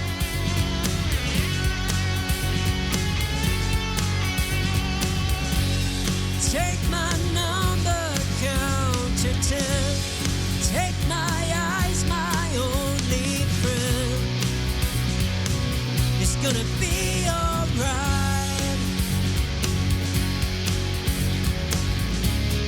Don't ever let them bring you down.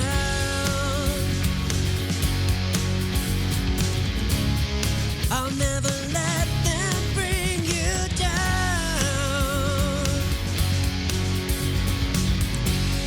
Hold your head up high. Hold it to the sky, and I know it's gonna be alright.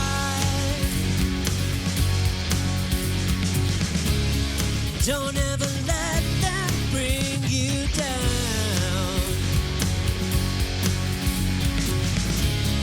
I'll never let them bring you down.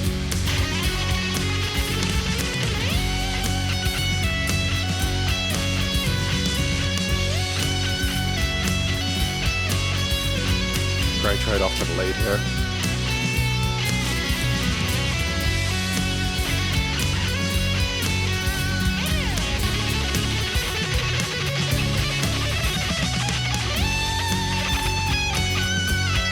Adjustment of energy there with the speed.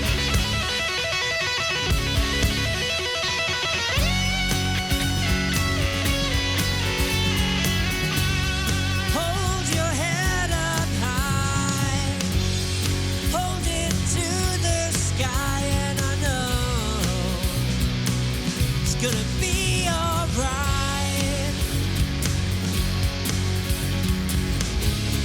Don't ever let them bring you down.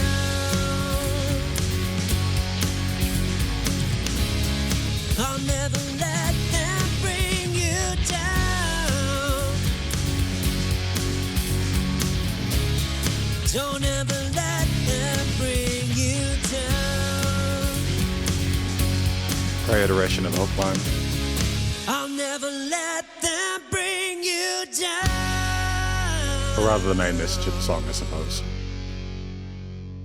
So I gave Hold Your Head Up High an 8.1 out of 10. I feel like this is just another really strong track that, highlights a lot of the strengths of the band that we heard from the first 6 tracks, and we just continue it throughout the record. In terms of what I think the track is about, if we look at it bluntly and as per the title of the song, it appears to be about not allowing ourselves to be beaten down by those who are looking down on us or who want us to be in a lesser place. It's more so focusing on the fact that we as people need to continue to keep our head up and try and push our way through and just kind of like have a sort of a confidence in ourselves. We talk about the same old days around the 42nd mark, for example. We know we're going through some trials and tribulations and they might seem endless, and there's a bluesy twang to it that I appreciate melodically there. It's stylistically appropriate. But what I like about this song in terms of the vocal quality, the performance itself, is how well we handle our technique. We're comfortable hitting the notes as required, but we're also keeping a sense of brightness about it despite, how dire our situation is. And then we're talking about, like, I'll never let them bring you down as we're talking to other people as well, whether it's a conversation with themselves or a conversation with other people.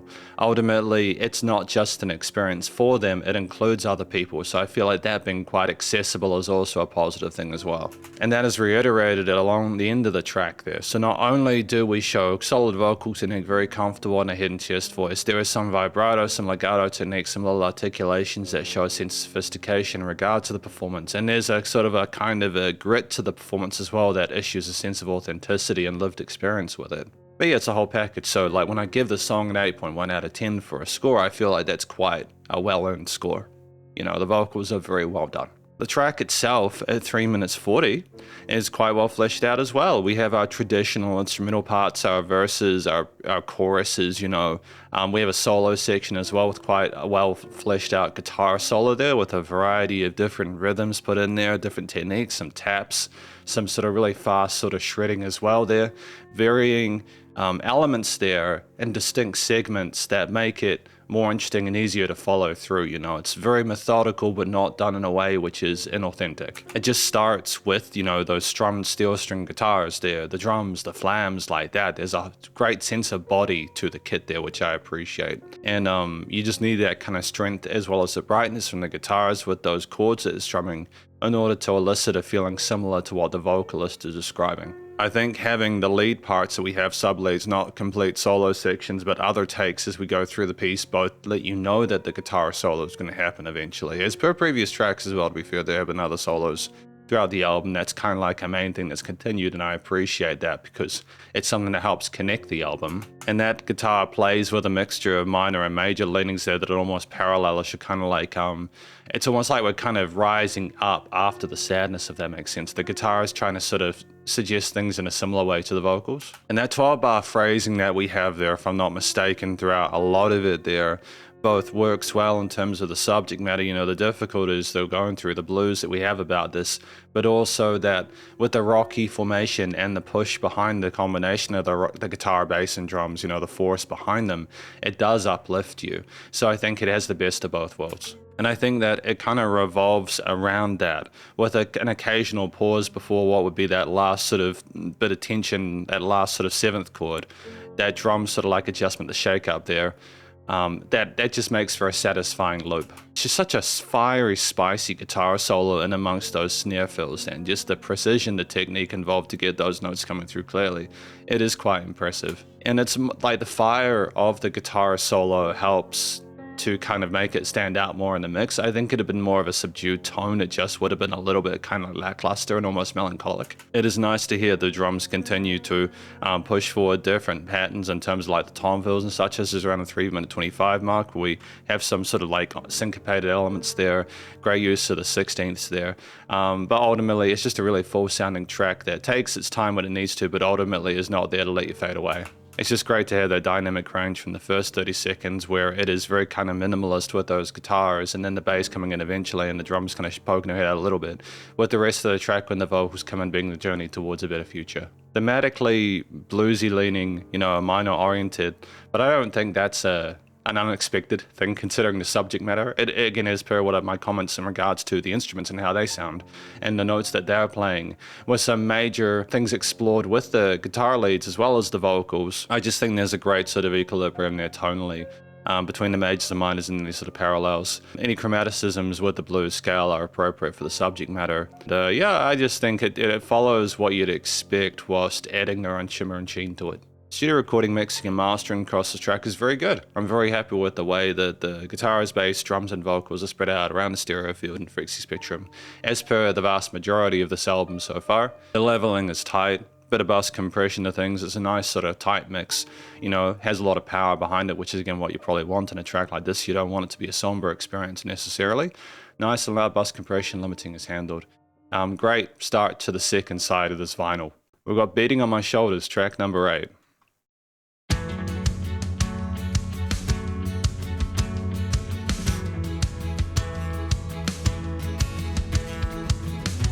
Interesting twang to those guitars.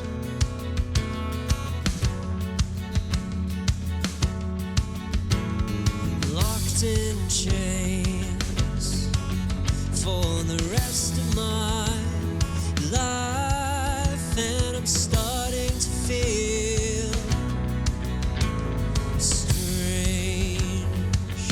Oh, I love that expression on the vocals. Falls on my face, and I'm starting to feel I'm gonna get out of this place.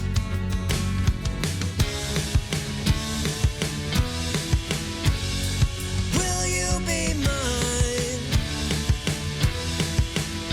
until the sun don't shine?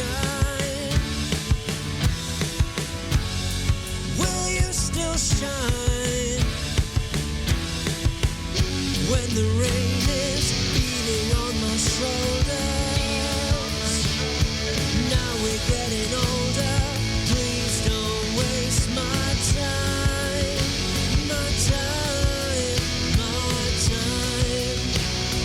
Please don't waste my time, my time, my time. Please don't waste my time. Oh,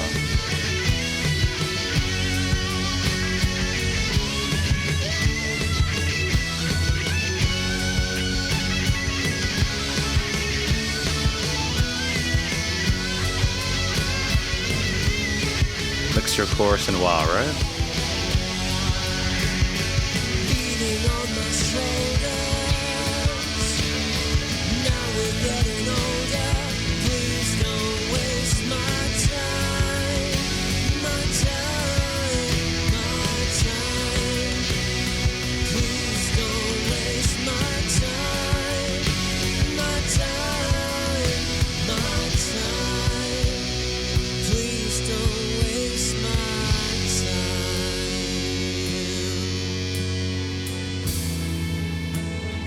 It's great to have the strings return here.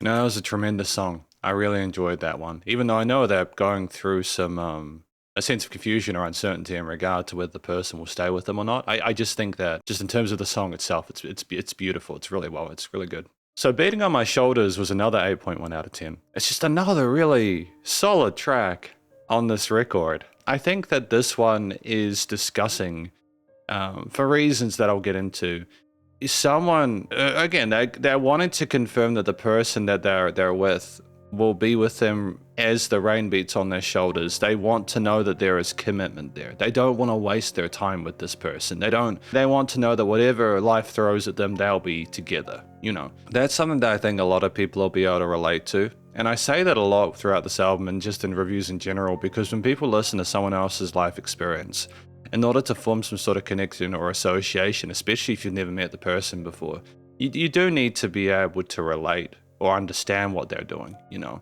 and unless you're wanting to learn, or both, you know, you can do both here because there's different angles throughout Horizon, the album itself, you know. But I think that this story will affect other people. It's distinct from other parts of this, and I think that it also relates to it, like Hold Your Head Up High, songs like Icarus, things like that. There are all these things that are affecting us, and we just need to know that the person's got our back effectively, or that we should put their attention toward it. So yeah, very good. We're another solid track from We Are Ghosts. The vocal performance within this, the singing is done so well. I really appreciate the tenderness of how things are done within the first verse. I like how quiet we are, how careful and kind of timid we are, simply because we've been hurt before. And we want to ensure that if we take a risk with this, we don't allow that risk to kind of ruin us or wreck ourselves upon the shore. I think that makes total sense, considering the subject matter. It's just nice to have the way that we sing match with what the subject matter is. In a similar way to Hold Your Head Up High did with the bluesy inferences, with the kind of like the rocky kind of gritty nature of it. We do go to a similar chorus tonality as previous tracks. They're similar intensity, which I think again just helps ties the album together. Similar comments in regards to the note choices. It's just been a very consistent vocal performance across the track. There are now just things I'm pointing out in terms of specific nuances and adjustments to the way we discuss things or the way we kind of voice things that I want to sort of highlight.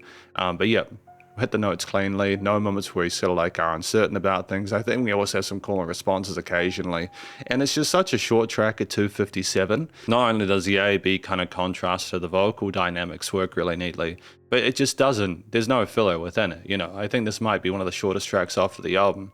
There's a 2:56 track with We Are Ghosts, to be fair. This is 2:57, but it's just so well fleshed out. You just come in immediately with those strings there, the bop, bop, bop, bop, and then you have the toms as well beating away, like beating on my shoulders, right? It's very kind of instant in terms of the connection there. And you got these twang of these guitars as they play these sort of arpeggios and extended sort of like parts there. And the extensions within those harmonies elicit a feeling of the complexity of what the person's going through. It's not just happy or sad, it's mixed, you know. And as the music swells and you get more subtle kind of like inclusions there that widen the song and sort of help fill out the low end, like the bass guitar, for example, reinforcing some of those root notes. And it grows in a way where the feelings are trying to sort of like explore and unfurl, so to speak. There's a triplet groove across this, almost like we're waltzing our way through this dance with the other person, trying to figure out how we are with them. And as we kind of go into the distorted element there with that guitar, that fire, that force, that spice rising, it's just an instant sort of like extension of the reality of how blunt we want to be about this, I suppose. With the guitar being as kind of to the point, in a way that I sort of like want to like emphasize isn't that it sounds short and sharp or anything like that. It's just more that it's such a different guitar sound, if I'm not mistaken, to what I've had prior, that it really kind of catches you by surprise. The wah pedal is speaking to, you know, it just stands out and emphasizes that this is meant to be a big track for them. Like it's kind of a go big or go home sort of moment there. And I think that the use of the pentatonic plus the unison bends, legato technique that we have there, it puts forward some of the rocky and bluesy elements that we had within the previous track, but in almost like a balladesque format. Like we're trying to go into the full emotional array of it. I also want to quickly comment on the drums there.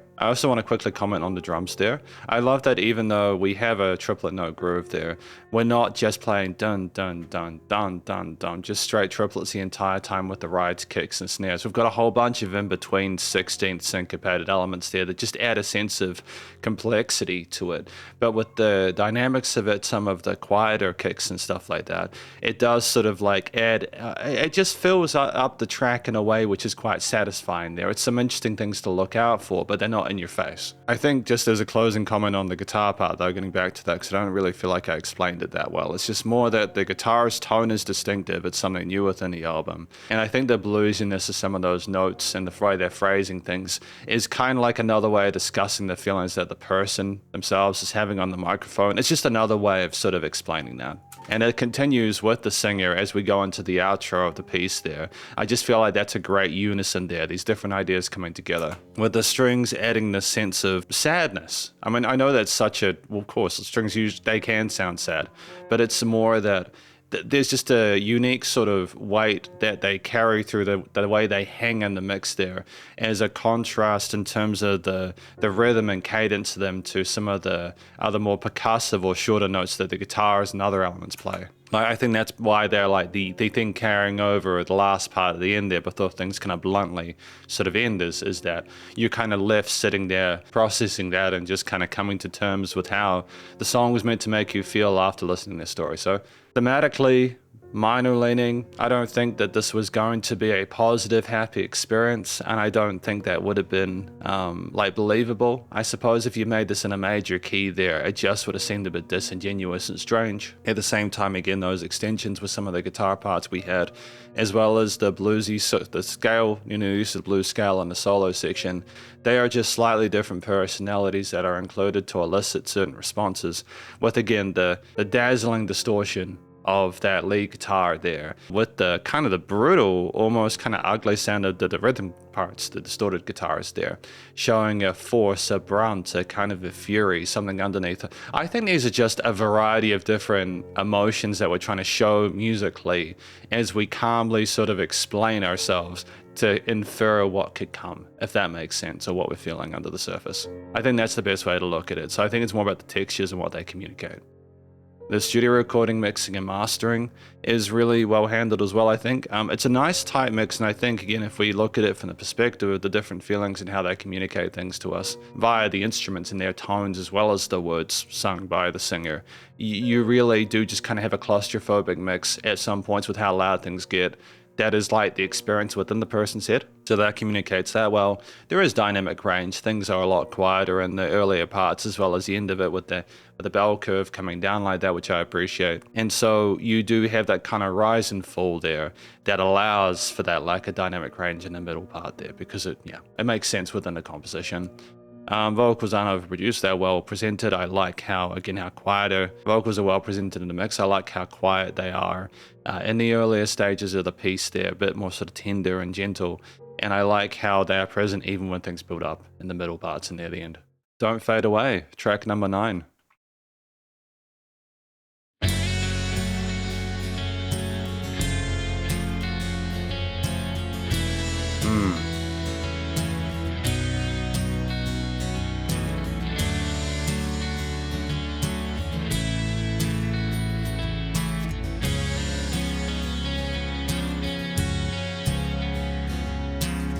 I think I'd like to take the time to come and meet you and tell you everything's alright.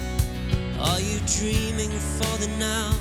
Are you struggling to find how that everything is gonna be okay? I think we'll take the time to find the way we lie to everybody and ourselves. Now the dreams are coming true and we don't know what to do, but everything is gonna be okay. So don't fade away till the dreams we have are mine and yours. And I'll pray today that this life leads us through open doors. So don't fade away.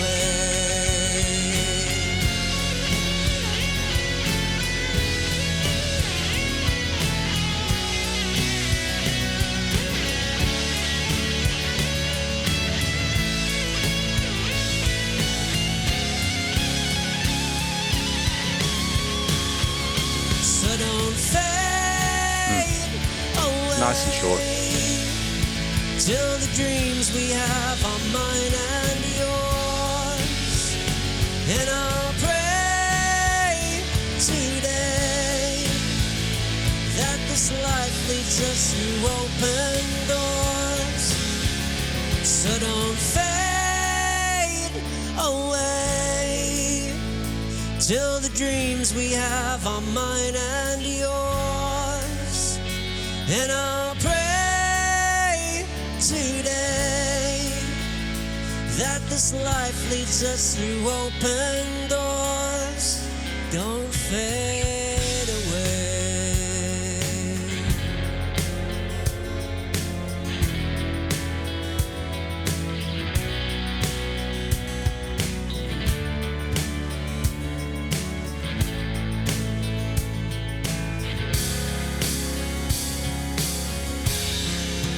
Don't fade away.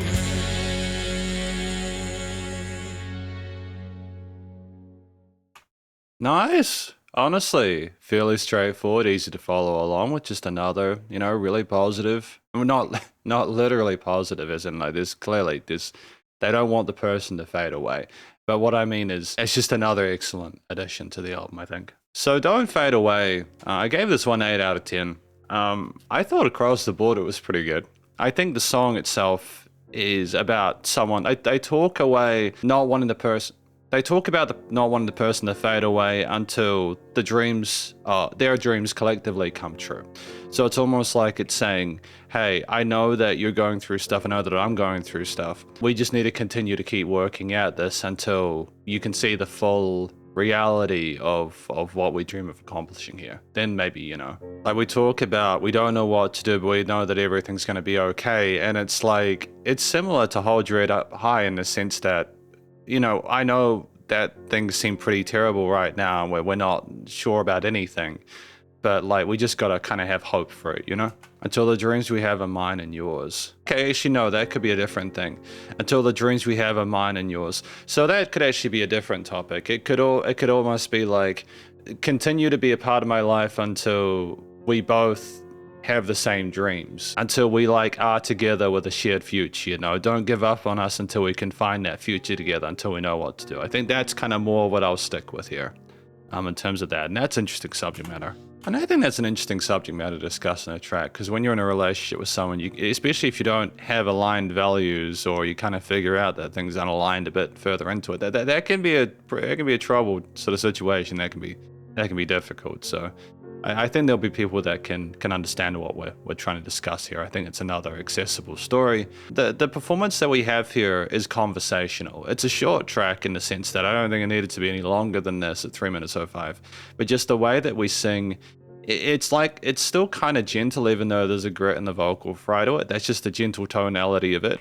We do get a little bit louder in the hook, almost to a point where I wonder if we're pushing through the mix a little bit too much, but then you could argue that that's simply because you want the vocals at that point to be the focal point. Therefore, from a production perspective, you're effectively getting the vocals to kind of come out at the person. So if that is the case, that's actually quite cool. It's actually quite clever. And considering the fact that, you know, generally across the board that the album is mixed quite well, I would assume that's potentially the case. We have a similar kind of makeup though, outside of a competent vocal performance where we are very comfortable in head and chest voice, you know. We showed changes in dynamic range there, and we adjust our tails as required to keep them compelling within the length. It's a 3-minute track which is comprised again of the more familiar guitars, bass, drums, solos, etc., verses, choruses, and I think that works really neatly. It's a nice sort of like contemporary structure to it. We have another example of trying to do something different here, where the bass line we walk, going down sort of like semitones with each chord, is a cool way of exploring harmonies within a piece there. It's kind of like boom, boom, boom, boom, boom. Like it's just it's very pretty sounding there, whilst expressing a sadness. It's not as kind of confrontational as if we were committed to full kind of blunt power chords or sort of triads there. The extensions or kind of like less sort of predictable chords that come from offering those chromatics in there can show different moods and angles of a lyric or a piece. But I do like then we go into the chorus there from the end of that verse there, or maybe even from the bridge there, that we have, again, some dominant 7th chords and some bluesier inferences, but we have like a major one to go into that. It's almost like we're coming up and we're having some sense of hope about it, and that hope is that chord quality is reflected and it connects to what we're saying. We include some of those chromaticisms with the note choices. Bow, bow, bow, bow, bow. Oh, that might not be chromaticism. No, I think it is, because it would be, yeah, it's not a note that you'd expect from that scale on the lead guitar when it enters. And I think that having a less kind of like vivid tone than the previous song makes it a bit less kind of like, hey, I'm trying to be in your face about it, and is more like a support for the vocals. It is a very short solo, but it contains a lot of legato techniques, some fast sort of finicky notes there that show a flutter and a sense of pace to it. It's more sort of quote unquote melodic though, where it hangs on some of those notes and wants to almost sing to you in a way that is similar to what the singer is doing. In fact, it's such a short solo that you don't even hear the guitar, really lead guitar, for the rest of the piece there. It's literally more about a focus on what the singer is saying in this one, as well as the strummed acoustic guitars playing those patterns that we do with the varying sort of chord progressions and bass lines. Great use of tambourines as well there. Shakers is like an alternate to what's going on with the cymbals and stuff like that. I also like that there's asymmetrical guitar riffs and different ideas on each side of the stereo field. I thought that was kind of neat. Just to kind of let you kind of focus on one or the other. It just makes a track sound huge when you have different tones on either side there, as opposed to something glued and almost kind of potentially phasing into the middle. Great use of the crashes as well when we have the drums in the chorus, solo should I say. I like how those come up and they sound huge with that solo part. It's just a nice way of adding further dynamic range to a piece. For it to be as quiet as it is in other parts, we take the drums away and just have the shakers and the kind of solemn guitar parts, such as in that later 2 minutes 30 part is neat. We have more of those strings as well near the end. It's like the strings are deliberate in subject matters like these. It's like the strings are deliberate in subject matters like these to to infer a sense of potential loss. But yeah, we cry out on several moments of this with the varying interpretations of the guitar behind us there.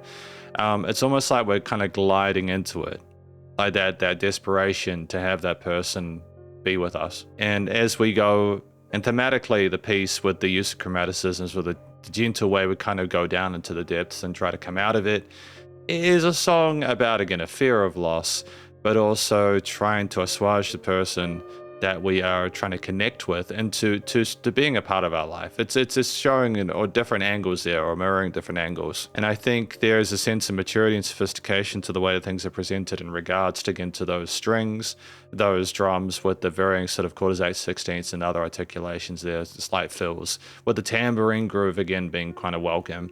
The guitars and distorted guitars to different intensities and stuff, and the bass bring a great sort of like focus to it, and the bass being a great support to it. Ultimately, I think it's more about the push-pull of the uncertainty to the kind of bluntness of the kind of positivity that pushes us towards wanting that person to continue being a part of our lives. Despite it being in a minor key, of course, because of the difficulties we're having, I think that kind of emphasizes the idea of losing them. So, I mean, studio recording, mixing, mastering, again, great use of a symmetry with different elements on the sides of the stereo field there. I think the vocals, again, with how they pop through the mix, are good in the chorus there in retrospect. Great variety of layers there, with the guitar tones and textures well presented within the mix. Bass and drums sound well sort of centered as well. No wood resonances in the frequency spectrum there. Nice and loud. Great dynamic range, no complaints. Last Goodbye, track number 10.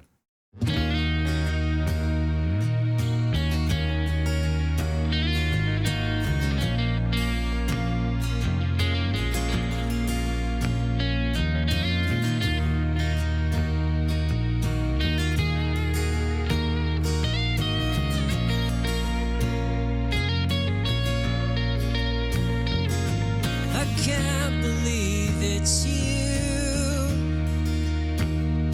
After all that we've been through, Great use of vibrato there. there was so much in your eyes, so much hope for you to see too. And as I lay you on your side,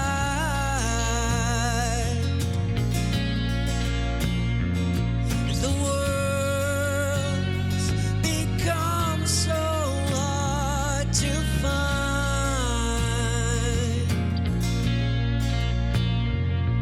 I can't believe it's true.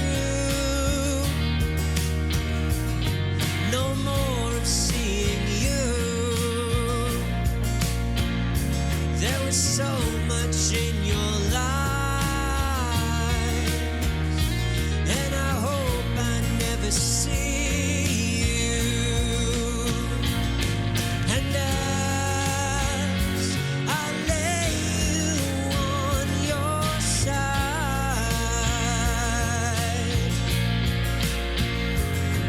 the love is all that I will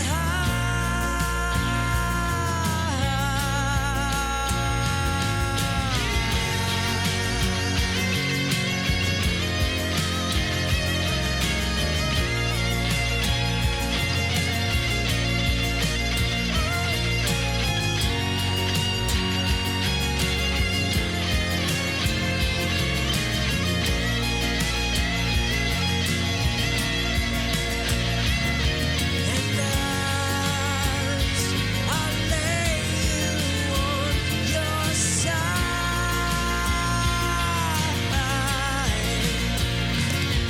the love is all that I will hide.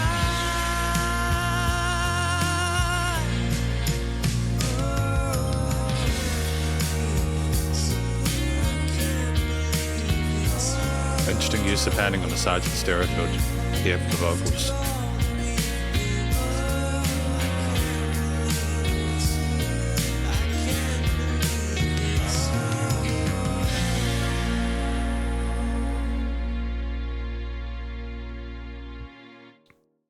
Interesting. Interesting with the Last Goodbye there. There's a lot going on there. You kind of need a moment to process it, don't you? So this track, The Last Goodbye, got an 8.2 out of 10 for me. This is a very good track. Part of it is the vocal performance itself, you know, how we sing. But before we go, what do we think this track is about? Last Goodbye is an interesting one because I listened through the lyrics and we talk about leaving the person by the side, and they talk about not wanting to see them. And they talk about the hope that they had for this person. It just kind of seems like after the entire story we've had, it's like we're having to leave this person for some reason, or we're like left without an option here. There's a sense of grief that's elicited through the process of that.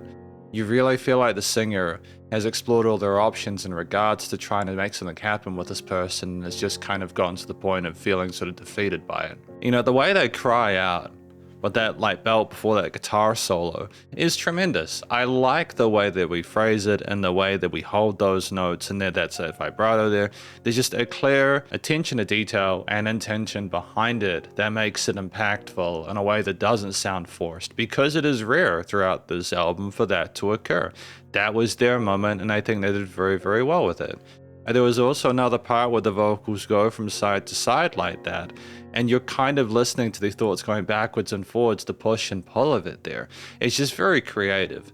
And so again, it's continuing through this album and understanding we are trying to find new ways of expressing ourselves there, trying to make new instances there, new things for the listener to kind of grab onto and appreciate. Because again, if we do things the same way the entire way through, it just becomes less interesting regardless of the quality of it, you know. So I appreciate that, especially as we're nearly coming to a close with the second half of the album. So I think honestly it's a very kind of genuine performance on the microphone.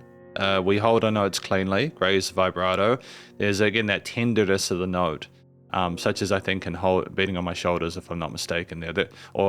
It's just, there's a sort of like, you can kind of feel what they're feeling, you know, and that's a difficult thing to put across, but very strong performance there. Structurally, the track at 3 minutes 10 is well done. I think any song where you're finding, oh crap, we're at the halfway point already, or into the late stage of it, is a success. And this is one of those songs where I'm listening along to it, following along with the story, and then realizing by the time that the guitar solo comes in that we're nearly done. So that's a success. And there's a great, and we have a couple of verses and a couple of choruses, and then we have another sort of solo section. There are instrumental breaks as well as we go through it. The music explodes at the beginning with the way, you know, they have the kind of strum there, and it kind of goes from left to right there, and it just fills up immediately. And you've got that instant feeling of the minor there weighing you down. But it's also kind of fragrant and kind of almost jazzy, I suppose, with the strings coming in as per previous tracks to show that feeling of loss, I think. And with the minor leaning there, with the triads and stuff like that, you kind of know how loaded it's going to be. And then we just have the singer on top of it all in the mire, and then, you know, it all clicks. And you don't have the drums for a while, if I'm not mistaken. It really is kind of balladesque in this format there. We have the bass sort of like rolling in the deep there, setting a sense of groove and pace to it alongside any rhythms that are picked within the guitar parts. You know, you don't necessarily need the drums to come in, but when they do, you know, with the cymbals, kicks, and hi-hats there, with some of the fills they do as well there, and the additional hits outside of the main sort of like quarter note groove there, it's just as much appreciated. But also an eighth note groove in it is just a slow tempo in it, with some 16ths underneath. But the song just kind of evolves once the lead guitarists come in, you know, with that great use of wah there, and then the chorus there. It's massive sounding. You know, we have this like vivid vibrato and these unison bends there, and more of the techniques we've had within prior tracks, but it just sounds like we're rising out of it, you know,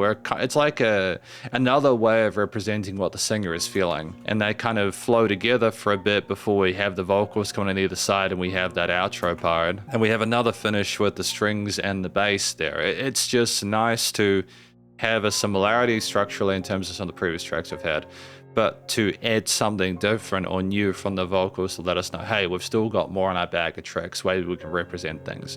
There's connection plus nuance. I also think that if we'd gone full bore into distorted guitars behind the last chorus before that solo section around the 2 minute 30 mark, it might have just been a little bit too viciously heavy in a way that might have just seemed a little bit too on the nose. So I appreciate that we've just got loud strumming on the steel strings. It's just nice to have that kind of graininess to it, that acoustic sassiness to it. I think that was a smart decision. It glues the acoustic nature of the earlier parts of the track to some of the kind of more fiery elements of the prior in a way which is satisfying. I think it's the best of both worlds. But yeah, I just appreciate how much room as a closing note the vocals are allowed to have in this to sort of soar over top. You know, we could have had guitar parts be a little more active within this and different elements there, but it really is more about the story being told. The last goodbye, you know, and then we just have our sign off, our signature solo, and then our sign off, I suppose, with the thoughts on the side. Thematically minor leaning with some extensions and some sort of like a bluesy elements there to sort of infer again a loss of sadness and grief that we're experiencing. It just kind of grinds away in those choruses and kind of really kind of sticks to the point. Stereo recording, mixing and mastering, very well presented in terms of the leveling of elements. They're very easy to hear things. I like how the bass, for instance, the low end, how the guitars are glued in the middle, how the strings kind of have a low end to them, but they still operate in the mid, and how kind of like bright the vocals are without being too bright. And the guitars, of course, with the tonality of them, with the kind of mid to upper register, they resonate on top of those steel string acoustics and bass, etc. There, things are well fleshed out in the stereo field. Great spectrum, no issues with the bus compression. You know, limiting is handled. You just really get the feeling that we are saying our last goodbye to this person, that we won't see them again, and you do really wonder how we're going to proceed from there. Because we've got Coming Out Alive, track number 11.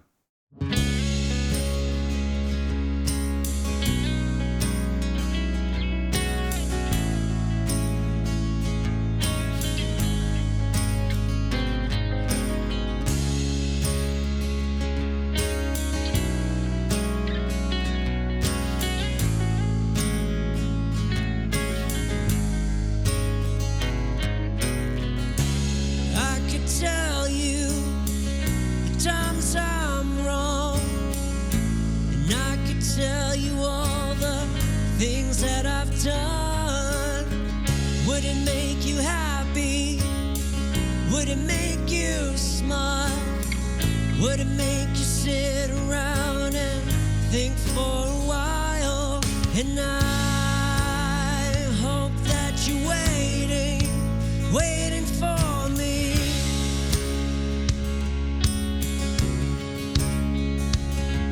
And I hope that you're waiting for me.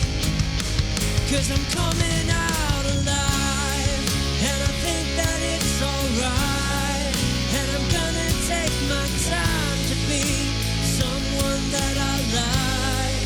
I'm coming out alive, and I think that it's alright. And I'm gonna take my time to be someone that I like, 'cause I'm coming out alive. Coming out alive.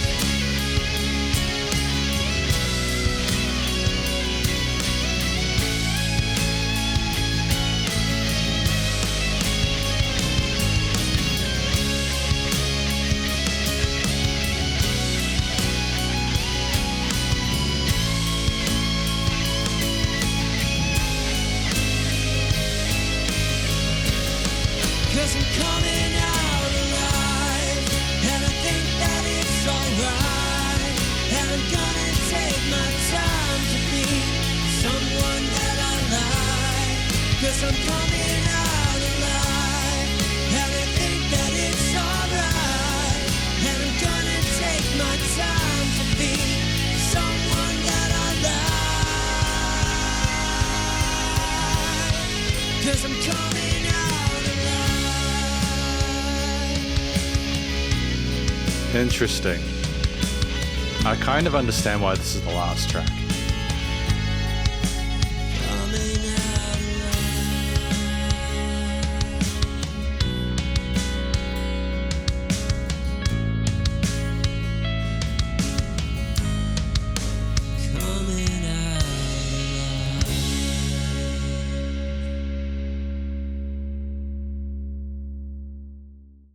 out Okay, so this was Coming Out Alive by We Are Ghosts, track number 11 off of the Horizon album. It was good to listen through the rest of this because initially, again, I was going to check out 1 to 6 and then I got asked to check out 7 to 11. So it's cool to be able to find the ending to this. So yeah, this track, Coming Out Alive, got a 8.1 out of 10. I think it's a nice finale to it. It almost seems like, because I was maybe a little bit coy with the last goodbye in terms of what I thought the track was about. This one kind of more seems like we're going on a journey and we're hoping that, you know, wherever we end up, that this person will still be proud of us or still be happy with us. But we're also acknowledging that regardless of who that person is, we need to be happy with ourselves. With all the trials and tribulations that we've gone through, the most important thing is a sense of acceptance of self, if that makes sense. And so we're also kind of asking whether this situation, you know, whether it would make a person smile, or would it make them stop and sit around for a while? It's kind of wondering how this would affect the other person, so to speak, these kind of hypotheticals, you know, whilst we are focused on ourselves. It just seems like this track is a culmination of all the thought process we've had associated with our journey so far. And just at the end, we're kind of focused more on what we can accomplish above all else. Because I just want to be someone that they like at the end of the day, you know, out of all this. So with that in mind, I think one of the things that sells this track for me in terms of the quality of the singing and the way that it presents itself are the harmonies. And as we go later through the piece there, I appreciate that we're sort of highlighting the intervals there. It's just a natural sort of step up. Not that, I mean, in terms of quality, but just in terms of what we can do to be additive to it. You know what I mean? Because it's almost like we're coming together with ourselves to be more sort of like forward about what we want. Like we become certain and sure of ourselves in that moment, which I appreciate there. It's mostly a solo performance, which I think is sensible there. These are our thoughts going through ourselves with things there. And there's, again, that tenderness that I mentioned beforehand, that signature kind of vibrato and sort of like, there's a bit of shakiness at parts. But then there's also this kind of raspiness, this kind of grit and fry to it that is just intrinsic to their vocal texture that is present in the chorus. And even within those sort of harmonized sections, I think does mesh quite well with the guitar leads, especially when we have those shreddy kind of arpeggiated parts there, those kind of sweepy bits. It's just a great sort of way of, you know, because structurally this track, having the guitars as energetic as they are with those harmonies, is just such a big way to finish the song, because we've just had this kind of foreplay between them a lot of the time. Sometimes work together, sometimes they give each other the rein, but having all these different ingredients come together for that big finish is just a satisfying way to end the album there. It's like that is our final understanding of how we want things to integrate. All these feelings that are communicated by the guitar and all these words that are expressed by the singer come together. We are finding a sense of equilibrium there. And I think that the way that the guitars are expressed at the beginning of the piece with, again, the nuance and sophistication of those chords that are arpeggiated and the very kind of like stable metronomic lead guitar parts, you know, sub leads there, they kind of sound like they're building up to something, but you're not quite sure what. And as the drums come in around the 50-second mark with the kicks, for example, like they've been there beforehand, don't get me wrong. It's just they start building up to something further and you've got this sort of tension that's invoked. Like, where are we heading with this as we start to kind of have these feelings rise? And we've got these rhythm guitars, these distorted guitar parts on the sides there. And there's this kind of like further through the bass and the drums underneath it with the mixture of crashes and more sort of spicy elements. And like the almost sort of like harmonica melodic minor parts that we have alongside the traditional minors in the guitar solo that's into mourning at loss of what things could have been. It also kind of soars in parts as well, that we're flying in a different direction. But I think after that final exclamation with you know, the guitars and harmonized vocals being as vibrant as they are, to have the return of those guitars at the start and then to have the toms kind of gently beating us out, and then you've just got Coming Out Alive at the end as the guitarists chime out, and it's like the music's all come together for a final message. The focus is they've gotten out of the situation out, or they are going to get out of the situation alive, and that's the focal point. And then that's the end of the album, effectively. You know, you just have a really competent performance on the drum kit, you know, like exploring different sort of tom fills, more simplistic kick patterns and full-on sort of cymbal beats and tom fills and adjustments. The guitar doing its sort of more typical common thing throughout this record, where it highlights sort of cleaner, sort of nuanced up, sort of extended chords, arpeggios, and subtle lead lines going into the kind of far more intense chorusy leads. I think, did we also have strings in this? No, we didn't. We didn't have strings in this. I do have strong feelings about the strings at this point. Yeah, and just thematically, the piece is minor leaning, but I think in a sense that it's kind of upset that it's had to go through this. If anything else, I think that a lot of this is more, we're letting go of what we had to work towards something we want. But it's just the sense of, I think, being frustrated with the fact that we had to go through it at all. Great use of harmonic and melodic mice for chromaticisms. And studio recording, mixing and mastering is just the icing on the cake. Really well handled. Really happy with the way that we do things in terms of the vocal leveling, the harmonies, the dynamic range with the quieter parts at the start of the piece there, the fact things don't sound too squashed. The drums come through neatly. Great drum texture tones across the albums as well. We'll talk about that more in a moment, but just I love the way that they've been recorded as well. There's a sense of body and grace to them and clarity that I appreciate. The vocals are well recorded as well there. There's no issues or glitches or artifacting there. It's just they've got a lot of polish with this that I appreciate. We're going to talk about this more, as well as the other tracks in this B-side in the conclusion. Because welcome to the conclusion of the B-side. The tracks 7 to 11 off of this album Horizon from an act named We Are Ghosts. In this section, I'm going to provide an overall song an analysis of these 5 tracks from lyrics and vocals way through studio production, as well as any applicable constructive critique, and then finally my general thoughts from a listener's perspective. I should also note that this album got an overall score of 8, and it continues to be 8. I said that the A side was 8 out of 10. That turns out that it remains an 8.02 or something like that out of 10 if you average in these remaining tracks as well. But yeah, what do we think these tracks are about? Especially given what we remember about We Are Ghosts all the way through to Icarus. Hold Your Head Up High, Beating in My Shoulders, Don't Fade Away, The Last Goodbye, and Coming Out Alive.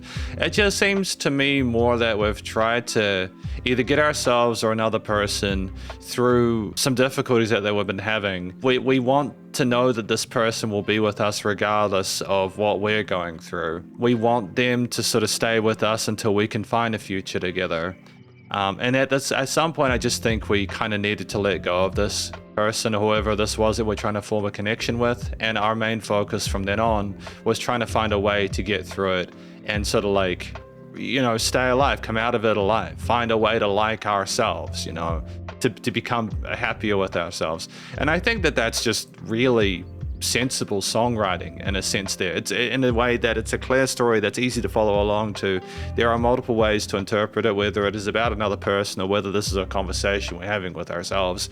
And ultimately, yeah, it's great in the sense that I'm not happy that they've had to go through it, but it's that in terms of an actual story that is being told through an album, it's easy to follow along to. You can understand it.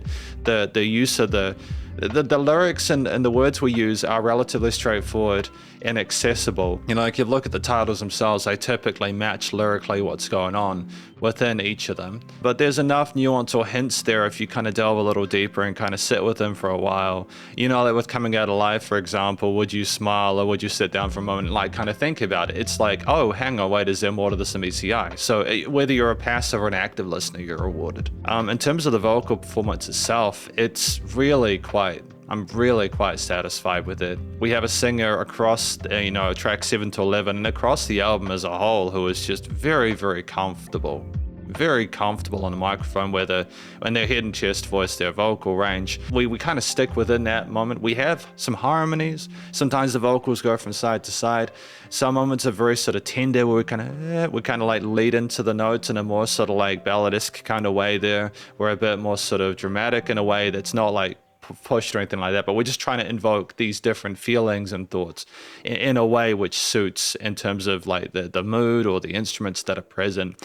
And it never feels alien or kind of like confusing. You know, there's one song, I think it was Don't Fade Away, where we're really pushing the vocals forward at the person there, and we're really trying to capture their attention there. And initially I was like, is that too loud in the mix? But then I realized actually, no, it's totally fine. No, it makes sense. And then with Coming Out Alive, we had these wonderful vocal harmonies as well there, which I appreciate, because it's almost like we were coming into sync with ourselves.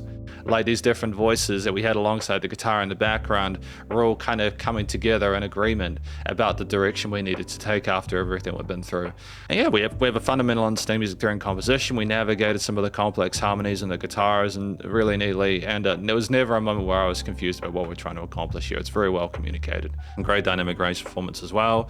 And we also know when to either go with the guitar, we know how to sort of call and respond, and we know when to sort of allow the music to be by itself as well. Structurally, these tracks had a mixture of different sort of verses and bridges and choruses. I think Hold Your Head Up High had a kind of a 12-bar bluesy kind of setup to it, which was cool, and that kind of rotated through the piece. The instrumental intros and outros are typically well, you know, like kind of fleshed out with a variety of different guitar, bass, drum, and some of them had strings as well. I know there were more instruments across the first 6 tracks and like the A side of this vinyl.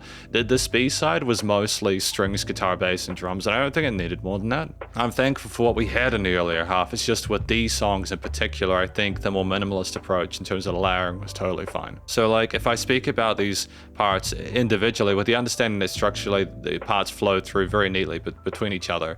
And again, these are overall comments. If you want to hear my individual thoughts per track, you can check out the per song analysis for whichever song you want to within this album. Within this video, should I say. The guitarist played a variety of different sort of clean picked parts with bar chords, open chords, steel strummed parts there, a mixture of different extended and majors, some sort of like chromaticisms included, some interesting finger picked parts there with tonalities, some great use of bluesy elements as well, some dominant 7th chords. We also knew how to put power chords in there and more sort of chuggy elements there, but they are more occasional. It was more about the kind of clean sort of single coil and sort of acoustic focus, I think, until we got to the lead guitar parts where a lot of it was like kind of sizzling distortion, some wah and chorus in this, which had a really kind of sort of vibrant, occasionally it's very in your face present tone to it there. Lots of tapping and shred and fast notes, but also the moments we had some sort of like vibratos and unison bends and stuff like that for a bit more kind of quote unquote feel to it. Sometimes we were trying to be a voice and other times we were trying to be a shred machine. I like the blend between them. But we also knew when to sort of play nicely with the vocals. We knew how to integrate with those and be a sub lead. We knew when to sort of have our own moment in time to sun. There were some extended solo sections and other songs like such as Beating on My Shoulders, I think, where the solo is quite short. And I think it knew to kind of like not be the focal point all the time. But yeah, no, the guitars were a big part of this. Same with the drums.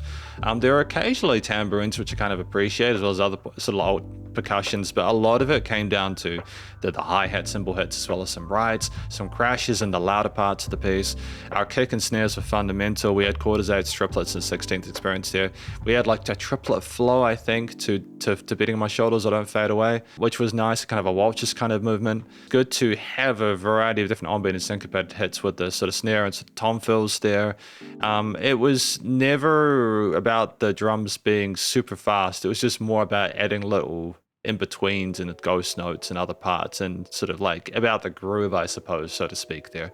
It was metronomic in its response and very tight in terms of the tempo. The bass line underneath was very subtle. I haven't really spoken about bass too much throughout this video, I don't think. It was usually very sort of like around the root notes or around the fifths there, very well behaved. It might have danced around a little bit occasionally to kind of sit with certain elements there and be a bit more kind of groovy.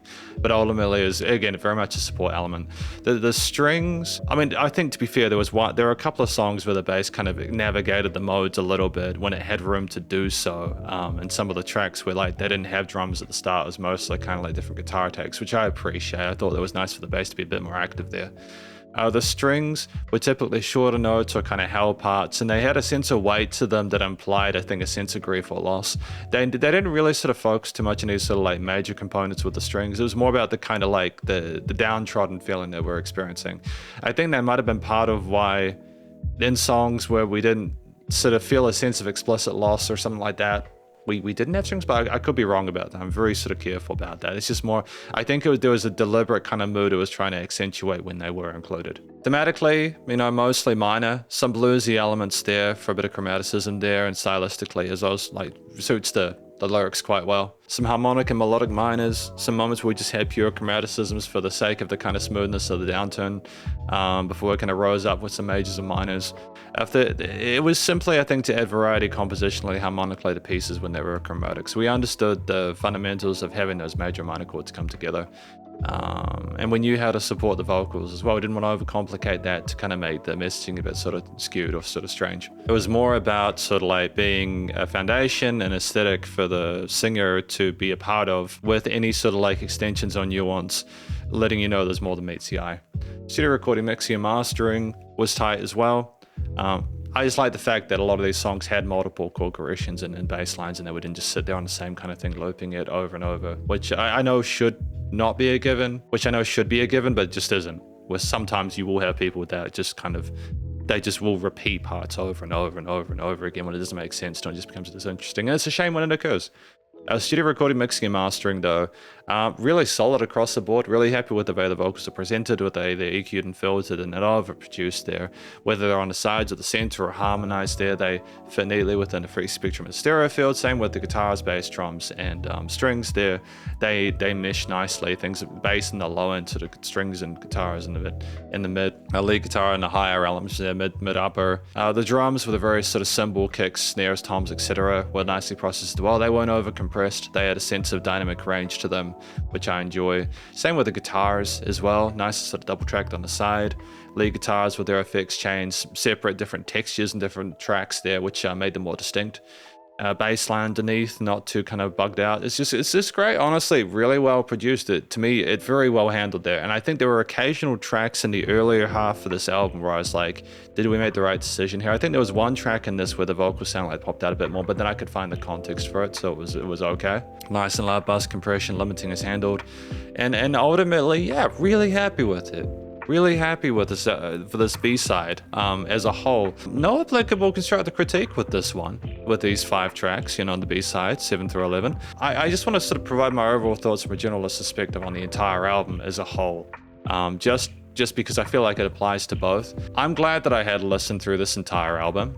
I'm glad I did, because I just feel like with Icarus, with what it was in terms of, like, again, people saying things and flying too close to the sun and being sort of like trying to stay humble and everything like that. I feel like getting to the end of it kind of adds further context for why we may need to be feeling or making these decisions. I think it's a great sort of like, it's evidential in terms of you need to hear an entire album to understand its scope, especially if there is a story that follows through from the first half. Getting to the second half is really good, and I would recommend, if you are listening to this album, you do that, I'm thankful that I did, and yeah, I think, again, 8 out of 10 is a great score for an album like this. I wish everyone involved all the best of luck in future with the musical endeavors. Because thank you for watching my review of both sides of this album from We Are Ghosts, titled Horizon. Hopefully you enjoyed it. If you did, please go show them some love via their various social medias and their Spotify page, and stay cool and stay safe, and please remember to support your local musicians and artists at this point in time, as they need the help more than ever with all this crazy stuff going in the world. And I will catch you in the next SP Reacts. Spiderhands out.